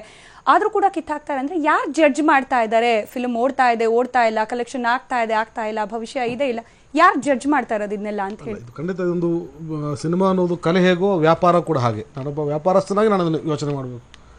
ಕಲೆಕ್ಷನ್ಸ್ ಇಲ್ಲ ಅಂದರೆ ಖಂಡಿತ ಸಿನಿಮಾ ಥಿಯೇಟರ್ಗಳನ್ನು ಉಳಿಸ್ಕೊಳ್ಳೋದಿಲ್ಲ ಅಂತ ಒಪ್ಕೋತೀನಿ. ಆದರೆ ಏಕಾಏಕಿ ಜನ ಬಂದು ಥಿಯೇಟರ್ಗೆ ನುಗ್ಗುವಂಥ ಸಿನಿಮಾ ಇದಲ್ಲ. ಜನ ನೋಡಿ ಅದನ್ನು ಮಾತಾಡಿ ಮೌತ್ ಟಾಕ್ ಮೂಲಕ ಹೋಗುವಂಥ ಸಿನಿಮಾ. ನಿನ್ನೆ 1-2 ಮಾಲ್ಗಳಲ್ಲಿ ನನ್ನ ಸ್ನೇಹಿತರು ಯಾರು ಗೊತ್ತಿದ್ದವರು ಫೋನ್ ಮಾಡಿದ್ರು ನನಗೆ. ಸರ್ ನಾವು ಹೋಗ್ತಿದ್ದೀವಿ ಸರ್, ಜನ ಕಮ್ಮಿ ಇದ್ದಾರೆ ಅಂದರೆ ಶೋನ ಕ್ಯಾನ್ಸಲ್ ಮಾಡಿದ್ದಾರೆ. ಈ 4 ಜನ ನೋಡಿದ್ರೇ 4 ಜನ ಕೇಳೋದು. ಹೋದಾಗಲೇ ಜನ ಕಮ್ಮಿ ಅಂತೇಳಿ ಶೋನ ಕ್ಯಾನ್ಸಲ್ ಮಾಡಿದ್ದಾರೆ ಅಂತೆ. ಆದರೆ ಹೇಳೋ 4 ಜನ ಯಾರು? ಜಡ್ಜ್ಮೆಂಟು ಯಾರು ಮಾಡೋದು ಅನ್ನೋ ಪ್ರಸಂಗ ಬರೋದೇ ಇಲ್ಲ. ನೋಡಿದವರೆಲ್ಲೂ ಖುಷಿ ಅಂತಿದ್ದಾರೆ, ನೋಡೋದಕ್ಕೆ ಅವಕಾಶ ಮಾಡಿಕೊಡ್ತಾ ಇಲ್ಲ. ಈಗ ನೋಡಬೇಕು ಅಂತ ಅನಿಸಿದಾಗ, ಆ ಮಲ್ಟಿಪ್ಲಿಕೇಶನ್ ಆಗೋ ಸಂದರ್ಭದಲ್ಲಿ ಶೋಗಳು ಕ್ಯಾನ್ಸಲ್ ಆದಾಗ ಅಥವಾ ಶೋ ಇಲ್ಲದೇ ಇದ್ದಾಗ ಖಂಡಿತ ನಿರಾಶರಾಗ್ತಾರೆ. ಆಪ್ಷನ್ ಇಲ್ಲದೆ ಬೇರೆ ಸಿನಿಮಾಕ್ಕೆ ಹೋಗ್ತಾರೆ. ನನಗೆ ಪುನಃ ಮನಸ್ಸಿಗೆ ಅದನ್ನು ಅರಗಿಸ್ಕೊಳ್ಳೋಕ್ಕಾಗದಷ್ಟು ನೋವೇನಂತ ಹೇಳಿದ್ರೆ, ನನ್ನ ಸಿನಿಮಾದ ಬಗ್ಗೆ ಕ್ರಿಟಿಕ್ ಇದ್ದರೆ, ಸಿನಿಮಾ ಚೆನ್ನಾಗಿಲ್ಲ, ಬೋರು, ಲ್ಯಾಗು, ಗೋಳು ಅಥವಾ ಯಾವುದೋ ರಿಮೇಕ್ ಸಿನಿಮಾ ಇದು ಅನ್ನೋದಾಗಿದ್ದರೆ ನಾನು ಖಂಡಿತ ಇಲ್ಲಿಗೆ ಬರ್ತಾ ಇರಲಿಲ್ಲ, ಮುಖನೂ ತೋರಿಸ್ಕೊಳ್ತಾ ಇರಲಿಲ್ಲ. ಸಿನಿಮಾ ಚೆನ್ನಾಗಿದ್ದ ಸಿನಿಮಾನ ಏನಕ್ಕೆ ಕಿಲ್ ಮಾಡ್ತಾ ಇದ್ದಾರೆ? 4 ಜನ ನೋಡಿ ಶಬಾಷ್ ಅನ್ಬೇಕಲ್ವಾ, ಹೇಳ್ಬೇಕಲ್ವಾ? ಆ ನೋಡೋ 4 ಜನಕ್ಕೆ ಯಾಕೆ ನೀವು ಅವಕಾಶ ಕಲ್ಪಿಸ್ಕೊಡ್ತಾ ಇದ್ದೀರಿ? ನಿಜ ನಿಜ ಮಾತಾಡ್ತೀನಿ. ಏನು ನೀರ್ದೋಸೆ ಚಿತ್ರದ ನಿರ್ದೇಶಕರು ವಿಜಯ್ ಪ್ರಸಾದ್ ಅವರು ನಮ್ಮ ಜೊತೆ ದೂರವಾಣಿ ಸಂಪರ್ಕದಲ್ಲಿದ್ದಾರೆ. ನಮಸ್ಕಾರ ಸರ್. ವಿಜಯ್ ಪ್ರಸಾದ್ ಅವರೇ, ನನ್ನ ಧ್ವನಿ ಕೇಳಿಸ್ತಾ ಇದೆಯಾ ಸರ್? ನನ್ನ ಧ್ವನಿ ಕೇಳಿಸ್ತಾ ಇದೆಯಾ ವಿಜಯ್ ಪ್ರಸಾದ್ ಸರ್? ನನ್ನ ಧ್ವನಿ ಕೇಳಿಸ್ತಾ ಇದೆಯಾ? ಮೇಡಮ್ ಕೇಳಿಸ್ತಾ ಇದೆ. ನಮಸ್ಕಾರ. ನಮಸ್ಕಾರ ಸರ್. ಸರ್ ನೋಡಿ, ಒಬ್ಬ ಕನ್ನಡದ ಒಂದು ಅಪ್ಪಟ ಕನ್ನಡ ಚಿತ್ರವನ್ನ ನಿರ್ಮಿಸಿ ಕೂತು ಕಣ್ಣೀರ್ ಹಾಕುವಂತಹ ಪರಿಸ್ಥಿತಿ ಬಂದಿದೆ ಅಂತಂತಂದ್ರೆ, ಒಬ್ಬ ನಿರ್ದೇಶಕ ಒಂದೇ ಒಂದು ಶೋ ಕೊಡಿ, 40-50 ಶೋ ಅಲ್ಲಿ ಒಂದು ಶೋ ಕೊಡಿ ಅಂತ ಹೇಳಿ ಕೇಳ್ಕೊಳ್ಳೋ ಪರಿಸ್ಥಿತಿ ಬಂದಿದೆ ಅಂತಂದ್ರೆ ಏನ್ ಹೇಳ್ಬೇಕು ಸರ್? ಕನ್ನಡ ಚಿತ್ರ ನಿರ್ಮಾಪಕರಿಗೆ, ನಿರ್ದೇಶಕರಿಗೆ ಭವಿಷ್ಯನೇ ಇಲ್ವಾ? ಹಾಗಾದ್ರೆ ಹೊಸ ಹೊಸ ಪ್ರಯೋಗಾತ್ಮಕ ಚಿತ್ರಗಳನ್ನ ಮಾಡೋಕ್ ಮುಂಚೆ 100 ಸತಿ ಯೋಚನೆ ಮಾಡುವಂತಹ ಪರಿಸ್ಥಿತಿಯಲ್ಲಿ ಬದುಕ್ತಿದಾರಾ ಎಲ್ಲರೂ ಅಂತ ಹೇಳಿ? ಓಕೆ, ನಿಜಕ್ಕೂ ಇದೊಂದು ದುರಂತ ಮತ್ತು ವಿಷಾದ ಕೂಡ. ಆ ರಾಗ ಚಿತ್ರವನ್ನ ಮೊದಲನೇ ದಿನಾನೇ ನಾನು ನಮ್ಮ ಸ್ನೇಹಿತರ ಜೊತೆ ಸಿನಿಮಾ ನೋಡಿದ್ವಿ. ತುಂಬಾ ಅದ್ಭುತವಾದ ಚಿತ್ರ. ಮಿತ್ರ ಅವರು ತುಂಬಾ ಚೆನ್ನಾಗಿ ಅಭಿನಯಿಸಿದ್ದಾರೆ, ಬಾಮ ಅವರು ಅಷ್ಟೇ, ಆಮೇಲೆ ಶೇಖರ್ ಸರ್ ಅಷ್ಟೇ ತುಂಬಾ ಚೆನ್ನಾಗಿ ಡೈರೆಕ್ಷನ್ ಮಾಡಿದ್ದಾರೆ. ಇಡೀ ಸಿನಿಮಾನ ತುಂಬಾ ದೃಶ್ಯ ಮಾಧ್ಯಮಕ್ಕೆ ಬೇಕಾದಂತ ಎಲ್ಲಾ ಗುಣಗಳನ್ನ ಸೇರಿಸಿ ಸಿನಿಮಾನ ತುಂಬಾ ವೈಭವೀಕರಿಸಿ ದೃಶ್ಯಗಳನ್ನ ಕಟ್ಕೊಟ್ಟಿದ್ದಾರೆ. ತುಂಬಾ ಒಳ್ಳೆ ಸಿನಿಮಾ. ಕಂಟೆಂಟ್ ವಿಚಾರದಲ್ಲಿ ಮತ್ತೆ ಸಂಗೀತ, ಛಾಯಾಗ್ರಹಣ, ಯಾವುದೇ ವಿಭಾಗದಲ್ಲಿ ತಗೊಂಡ್ರು ನಮ್ಮ ನೀರ್ ದೋಸೆಗಿಂತ 100ಕ್ಕೆ 100ರಷ್ಟು ತುಂಬಾ ಒಳ್ಳೆ ಚಿತ್ರ ರಾಗ ಚಿತ್ರ ನಿಜವಾಗ್ಲೂ. ಆದ್ರೆ ಇವತ್ತು ಯಾವುದೋ ಒಂದು ಪರಭಾಷೆ ಚಿತ್ರದಿಂದ ಇವತ್ತು ನಮ್ಮ ಒಂದು ಅಪ್ಪಟ ಕನ್ನಡ ಚಿತ್ರ ರಾಗ ಚಿತ್ರಕ್ಕೆ ಥಿಯೇಟರ್ ಇಲ್ಲದೆ ಇರುವಂತ ಒಂದು ಸ್ಥಿತಿ ಏನಿದೆ ಕೇಳಿದ್ರೆ ನಿಜವಾಗ್ಲೂ ತುಂಬಾ ಸಿಟ್ಟು ಬರುತ್ತೆ, ಕೋಪ ಬರುತ್ತೆ. ಆಮೇಲೆ ನಮ್ಮೆಲ್ಲರ ಒಗ್ಗಟ್ಟು ಮತ್ತೆ ಸಂಘಟನೆಯಲ್ಲಿ ಎಷ್ಟು ಬಿರುಕಿದೆ ಅನ್ನೋದು ಕೂಡ ಗೊತ್ತಾಗುತ್ತೆ. ನಿಜಕ್ಕೂ ಹೋರಾಡ್ಬೇಕು. ಇದು ಪ್ರತಿ ಬರಿ ಮಾತಾಡಿ ಚರ್ಚೆ ಮಾಡಿ ಬಿಡೋದಂತದಲ್ಲ. ಕೊನೆಗೆ ಕನ್ನಡ ಚಿತ್ರಗಳಿಗೆ ಜಯ ಸಿಗ್ಲೇಬೇಕು. ಸೊ ಹಾಗಾಗಿ ನಾನು ಕನ್ನಡ ಜನತೆಯಲ್ಲಿ ಮತ್ತೆ ಎಲ್ಲರನ್ನು ಕೇಳ್ಕೊಳ್ಳೋದೇನು ಅಂತಂದ್ರೆ, ಕೆಲವು ಚಿತ್ರಗಳಿಗೆ ಕೆಲವು ಒಂದಷ್ಟು ಸ್ಪೇಸ್ ಬೇಕಾಗುತ್ತೆ ಜನಕ್ಕೆ ರೀಚ್ ಆಗೋದಿಕ್ಕೆ. ಕೆಲವು ಚಿತ್ರಗಳು ಬೇಗ ತಲುಪುತ್ತೆ. ಈ ರಾಗ ಚಿತ್ರಕ್ಕೆ ಒಂದ್ ಸ್ವಲ್ಪ ಸಮಯ ಬೇಕು. ಹಾಗಾಗಿ ದಯವಿಟ್ಟು ಥಿಯೇಟರ್ ಕೊಡಿ. ನಾನು ವಿತರಕರಿಗೂ ನಾನು ಮನವಿ ಮಾಡ್ಕೊಳ್ತೀನಿ, ಎಲ್ರಿಗೂ ಮನವಿ ಮಾಡ್ಕೊಳ್ತೀನಿ. ದಯವಿಟ್ಟು ರಾಗ ಚಿತ್ರವನ್ನ ಉಳಿಸ್ಕೊಡಿ. ನಾನು ಕೂಡ ಈ ರಾಗ ಚಿತ್ರಕ್ಕೆ ನನ್ನ ಬೆಂಬಲ ಇದೆ. ಯಾಕೆಂತಂದ್ರೆ ಒಂದು ಉದಾಹರಣೆ ಅಂತಂದ್ರೆ, ಪ್ರೇಮಲೋಕ ಚಿತ್ರ ಪ್ರಾರಂಭದ 4 ವಾರದಲ್ಲಿ ಕೂಡ ಏನು ಕಲೆಕ್ಷನ್ ಇರ್ಲಿಲ್ಲ, ಓಡಿರ್ಲಿಲ್ಲ. ಹಾಗೆ ಮುಂಗಾರು ಮಳೆ ಕೂಡ ತುಂಬಾನೇ ಕಡಿಮೆ ಇತ್ತು. 5ನೇ ವಾರದಿಂದ ಅದು ಪಿಕಪ್ ಆಯ್ತು. ಅದು ಅಭೂತಪೂರ್ವವಾಗಿ ಓಡಿತು ಚಿತ್ರಗಳು. ಅದಕ್ಕೆಲ್ಲ ಬೇಕಾದಷ್ಟು ಉದಾಹರಣೆಗಳಿದೆ. ಅದೇ ತರ ರಾಗ ಚಿತ್ರಕ್ಕೂ ಕೊಡಿ. ನಾನು ವಿತರಕರಲ್ಲೂ ಕೇಳ್ಕೊಳ್ತೀನಿ, ಪ್ರದರ್ಶಕರಲ್ಲೂ ಕೇಳ್ಕೊಳ್ತೀನಿ, ಎಲ್ಲರ ಹತ್ರ ಕೇಳ್ಕೊಳ್ತೀನಿ. ಹಾಗೆ ನಮ್ಮ ಜನತೆಯಲ್ಲೂ ಕೂಡ ನಾನು ಕೇಳ್ಕೊಳ್ತೀನಿ, ದಯವಿಟ್ಟು ರಾಗ ಚಿತ್ರವನ್ನ ಯಾರು ಕನಿಕರ ಅನುಕಂಪ ತೋರಿಸಿ ಗೆಲ್ಲಿಸ್ಬಿಡಿ ನಾನು ಹೇಳ್ತಿಲ್ಲ. ಅವರು ಹೊಸ ತರ ಒಂದು ಪ್ರಯೋಗ ಮಾಡಿದ್ದಾರೆ, ಕನಸಿಟ್ಟು ಕೆಲಸ ಮಾಡಿದ್ದಾರೆ, ಬೆವರು ಸುರಿಸಿದ್ದಾರೆ. ಆ ಒಂದು ಬೆವರಿಗೆ, ಕನಸಿಗೆ ಮತ್ತು ಅವರ ತಪಸ್ಸಿಗೆ ಬೆಲೆ ಕೊಡಿ ಅಂತ ಕೇಳ್ತಾ ಇರೋದು. ಇದು ಕನ್ನಡ ಚಿತ್ರರಂಗಕ್ಕೆ ಸೇವೆ ಸಲ್ಲಿಸುವಂತ ಸೇವೆ ಕೂಡ. ನಾನು ಒಂದೇ ಒಂದು 2 ಮಾತಾಡ್ಬೋದಾ ಮೇಡಮ್ ಮಿತ್ರ ಅವ್ರ ಜೊತೆ? ಖಂಡಿತ ಖಂಡಿತ ಸರ್. ನಮಸ್ತೆ ಸರ್. ದಿವನ್ರೇ ನಮಸ್ಕಾರ. ನಮಸ್ತೆ. ಖಂಡಿತವಾಗ್ಲೂ ನೀವು ಇಂತ ಒಂದು ಒಳ್ಳೆ ಪ್ರಯೋಗ ಚಿತ್ರ ಮಾಡಿ ಯಾವತ್ತೂ ತಪ್ಪು ಮಾಡಿಲ್ಲ. ತಪ್ಪು ಮಾಡಿದೀನಿ ಅನ್ನೋ ಮನೋಭಾವ ಇಟ್ಕೊಳ್ಬೇಡಿ. ಇಂತ ಒಂದು ಪ್ರಯೋಗ ಮಾಡೋದಿಕ್ಕೂ ಗುಂಡಿಗೆ ಬೇಕು. ನಿಜವಾಗ್ಲೂ ಇಂತ ಒಂದು ಒಳ್ಳೆ ಕತೆ ತಗೊಂಡು ಸಿನಿಮಾ ಮಾಡಿದಿರಾ, ಅದಕ್ಕೆ ನಿಮಗೆ ಮತ್ತೆ ನಮ್ಮ ಶೇಖರ್ ಸರ್ಗೆ, ಡೈರೆಕ್ಟರ್ಗೆ ಮತ್ತೆ ಇಡೀ ತಂಡಕ್ಕೆ ನಾನು ಅಭಿನಂದನೆ ಸಲ್ಲಿಸ್ತೀನಿ. ಅದು ದಯವಿಟ್ಟು ಯಾವುದೇ ಕಾರಣಕ್ಕೂ ಎದೆಗುಂದಬೇಡಿ. ಚಿತ್ರವನ್ನ ನಿಲ್ಲಿಸಿ. ರಾಗ ಚಿತ್ರ ನಾಳೆ ನಿಲ್ಲೋದಿಕ್ಕೆ ಏನು ಬೆಂಬಲ ಬೇಕು ಹೇಳಿ. ನಾನು ಮತ್ತೆ ನಮ್ಮ ತಂಡ ಈ ಕ್ಷಣದಿಂದ ನಿಮ್ ಜೊತೆ ಇದ್ದೀವಿ. ಯಾವುದೇ ಇದಕ್ಕೂ ಧೃತಿ ಕೇಳಬೇಡಿ. ಶೇಖರ್ ಸರ್ ನಮಸ್ಕಾರ. ನಿಮಗೂ ಅಷ್ಟೇ ಸರ್. ನಿಮ್ಮಲ್ಲೂ ನಾನು ಅದೇ ಕೋರಿಕೆ ಕೇಳ್ಕೊಳ್ತೀನಿ. ನೀವು ಯಾವುದೇ ತಪ್ಪು ಮಾಡಿಲ್ಲ, ಒಳ್ಳೆ ಚಿತ್ರ ಮಾಡಿದಿರಾ. ನಿಜಕ್ಕೂ ತುಂಬಾನೇ ಒಳ್ಳೆ ಚಿತ್ರ. ನಿಮ್ಗೆ ಏನು ಬೆಂಬಲ ಬೇಕೋ ಕೇಳಿ ನಾವಿದೀವಿ. Right sir, thank you so much sir ನನ್ನ ಜೊತೆ ಮಾತನಾಡಿದ್ದಕ್ಕೆ. ಈ ಬಗ್ಗೆ ರಿಯಾಕ್ಟ್ ಮಾಡ್ಲಿಕ್ಕೆ ಫಿಲ್ಮ್ ಚೇಂಬರ್ ನಿರ್ದೇಶಕರಾದ ಸಾರಾ ಗೋವಿಂದ್ ಅವರು ನಮ್ಮ ಜೊತೆ ದೂರವಾಣಿ ಸಂಪರ್ಕದಲ್ಲಿದ್ದಾರೆ. ಸರ್ ನಮಸ್ಕಾರ. ನಮಸ್ಕಾರ. ಫಿಲ್ಮ್ ಚೇಂಬರ್ ಅಧ್ಯಕ್ಷರು ಸಾರಾ ಗೋವಿಂದ್ ಅವರು. ಸರ್, ಒಂದು ಕನ್ನಡ ಚಿತ್ರದ ಪರಿಸ್ಥಿತಿ ಯಾವ ರೀತಿ ಬಂದಿದೆ ಅಂತಂದ್ರೆ, ಕುತ್ಕೊಂಡು ಕಣ್ಣೀರ್ ಹಾಕ್ತಿದ್ದಾರೆ. ತಮಗೂ ಕೂಡ ಗೊತ್ತಾಗಿರುತ್ತೆ ಈಗಾಗಲೇ ವಿಷಯ. ಬಾಹುಬಲಿ ಅಬ್ಬರದ ನಡುವೆ ರಾಗ ಹೇಗ್ ಕೊಚ್ಚಿ ಹೋಗ್ತಿದೆ ಅಂತ ಹೇಳಿ. ನಿಮ್ಮ ಸಹಾಯದ ನಿರೀಕ್ಷೆಯಲ್ಲಿ ಕೂಡ ಇದ್ದೇ ಇರ್ತಾರೆ. ಯಾವ ರೀತಿ ಬೆಂಬಲ ಸೂಚಿಸ್ತೀರಾ ಸರ್ ಈ ಸಂದರ್ಭದಲ್ಲಿ? ಅವರು ಮಿತ್ರ ಅವರು ಕೊಡಿ, ಮಾತಾಡಿ ಸರ್. ಅಣ್ಣ ನಮಸ್ತೆ. ಅಣ್ಣ ಮಿತ್ರ ಅವ್ರೆ, ಅಣ್ಣ ನಾನು 24 hours ಕರ್ನಾಟಕ ಫಿಲ್ಮ್ ಚೇಂಬರ್ ಅಲ್ಲಿ ಅವೈಲಬಿಲಿಟಿ ಇದ್ದೀನಿ, ನಿಮಗೆ ಗೊತ್ತು. ನಿನ್ನೆ ಮೊನ್ನೆ ಮಾಧ್ಯಮದಲ್ಲಿ ನಾನು ಎಲ್ರಿಗೂ ಹೇಳಿದ್ದೀನಿ, ಯಾವುದೇ ಕನ್ನಡ ಚಿತ್ರ ಬಿಡುಗಡೆಗೆ ತೊಂದರೆ ಆದ್ರೆ ಅಥವಾ ನಡೀತಾ ಇರೋ ಪಿಕ್ಚರ್ಗಳನ್ನ ತೆಗೆದ್ರೆ ಬಾಹುಬಲಿ ಚಿತ್ರನು ಆ ಚಿತ್ರಮಂದಿರದಲ್ಲಿ ನಿಲ್ಲಿಸಬೇಕಾಗುತ್ತೆ ಅಂತ ಹೇಳಿದಿನ? ಹೌದೌದು, ಖಂಡಿತ ಹೇಳಿದಿರಿ ಅಣ್ಣ, ಖಂಡಿತ ಹೇಳಿದಿರಿ. ಹೇಳಿದ್ಮೇಲೆ ನೀವ್ ಎಲ್ಲಿಗೆ ಬರ್ಬೇಕು? ಗೊತ್ತಾಯ್ತು, ಅಲ್ಲಿ ಬರ್ಬೇಕಾಯ್ತು ನಾನು. ನನ್ನ ಆರೋಗ್ಯ ಅಲ್ಲಿಗೆ ಬರ್ದೇನೆ ಅಲ್ಲೋಗಿ ಕೂತ್ಕೊಂಡ್ರೆ ಇದೇನು ಅರ್ಥ ಇದೆಯಾ? ನೀವು ಮಾಡ್ತದ ಸರಿ ಇದೆಯಾ? ಇಲ್ಲ ನಾನು ಈಗ ಬನ್ನಿ ಇವಾಗ ಇಮ್ಮಿಡಿಯೇಟ್ ಆಗಿ ಹೌದು. ಟಿವಿ ಅವ್ರನ್ನು ಕರ್ಕೊಂಡು ಹೌದು. ಎಲ್ಲಾ ಥಿಯೇಟರ್ ಇದು ಯಾವುದು DCR ಕಲೆಕ್ಷನ್ ರಿಪೋರ್ಟ್ ಕಲೆಕ್ಷನ್ ಅದೆಲ್ಲ ತಗೊಂಡ್ ಬನ್ನಿ ಸರ್ ದಯವಿಟ್ಟು. ಯಾವ್ಯಾವ್ದು ಆಗಿದೆ ಹೇಳಿ, ಹಂಚಿಕೆದಾರರ ಆಫೀಸ್ಗೆ ನಿಮ್ಮನ್ನ ಖುದ್ದಾಗಿ ಕರ್ಕೊಂಡು ಹೋಗ್ತೀನಿ.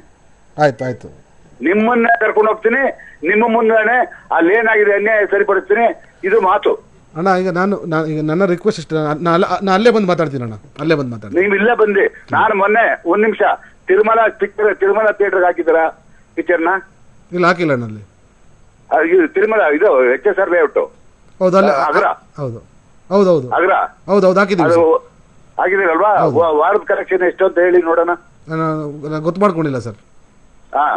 ಒಂದು ವಾರಕ್ಕೆ ನಾನು ಕೇಳಿದೆ, ಏನೇ ರಾಗ ಹೋಗ್ತಾ ಇದೆಯಲ್ಲ, ರಿಪೋರ್ಟ್ ಚೆನ್ನಾಗಿದೆ ಅಂತಾರೆ, ಪಿಕ್ಚರ್ ತೆಗ್ದಿದ್ಯಾ ಅಂದೆ. ಕೇಳಿದೆ, ಪೂರ್ತಿ ವಾರಕ್ಕೆ 27,000 ರೂಪಾಯಿ ಆಗಿದೆ ಅಂತಾರೆ.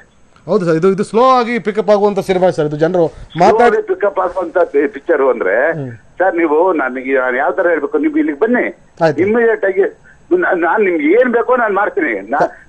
ನಿಮ್ಗೆ ಗೊತ್ತಿದೆ, ನಾನು ಮಾಧ್ಯಮದಲ್ಲಿ ಹೇಳಿದ್ದೀನಿ, ನಾನು ಪತ್ರಿಕಾಗೋಷ್ಠಿಯಲ್ಲಿ ಹೇಳಿದ್ದೀನಿ. ಹೌದು ಸರ್.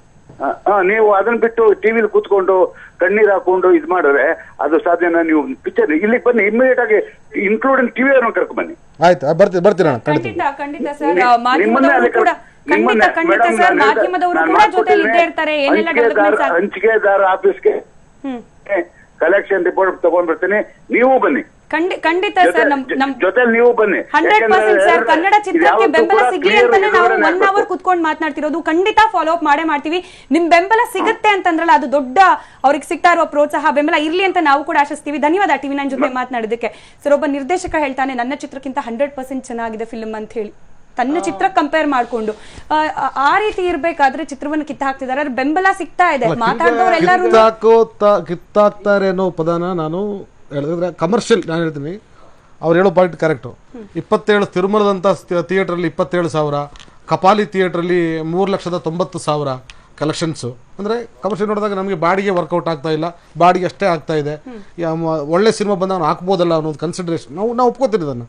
ಆದರೆ ಇಂಥ ಸಿನಿಮಾಗಳಿಗೆ ಏನು ನಾನು ಹೇಳ್ತಾ ಇರೋದು, ಕಮರ್ಷಿಯಲ್ ಸಿನಿಮಾಗಳನ್ನ ನೀವು ಆ ಮಾನದಂಡದಲ್ಲಿ ನೋಡ್ಲಿ. ಈ ಪ್ರಯೋಗಾತ್ಮಕ ಸಿನಿಮಾಗಳನ್ನ ಅದೇ ಮಾನದಂಡದಲ್ಲಿ ನೋಡಿದ್ರೆ ಕಷ್ಟ ಆಗುತ್ತೆ. ಆಮೇಲೆ ನಾವೇನು 65 ಸೆಂಟ್ರು ಅದೇ ತಿರುಮಲ ಸೆಂಟ್ರು ಥಿಯೇಟರ್ನ ನಾವು ಉಳಿಸ್ಬೇಕು ಅಂತ ನಾವೇನು ನಮ್ಮ ಪ್ರಯತ್ನ ಇಲ್ಲ. ನಮಗೆ ಒಂದು ಶೋ, ಒಂದು ಮಲ್ಟಿಪ್ಲೆಕ್ಸಸ್ ಎಲ್ಲೋ, ಯಾಕಂದ್ರೆ ಈ ಸಿನಿಮಾ ರೇಸ್ ಆಗಕ್ಕೆ ಒಂದು ಚಿಕ್ಕ ಸ್ಪೇಸ್ ಕೇಳ್ತಾ ಇದೀವಿ. ಅವ್ರು 4 ಶೋ ಬೇಡ, ಬಾಹುಬಲಿ ಹಾಕೊಳ್ಳಿ, ಇಲ್ಲ ಬೇರೆ ಸಿನಿಮಾ ಹಾಕೊಳ್ಳಿ, ನಮ್ಗೆ ಅಟ್ಲೀಸ್ಟ್ ಒಂದು ಮಾರ್ನಿಂಗ್ ಶೋ ಕೊಡ್ಬೋದಲ್ಲ. ಮಿತ್ರ ಸರ್, ಕಡೆ ಪ್ರಶ್ನೆಗೆ ಸಾಕಷ್ಟು ಜನ ರಿಯಾಕ್ಟ್ ಮಾಡಿದ್ರು, ಬೆಂಬಲ ಕೊಡ್ತೀವಿ, ಹೋರಾಟ ಮಾಡ್ತೀವಿ.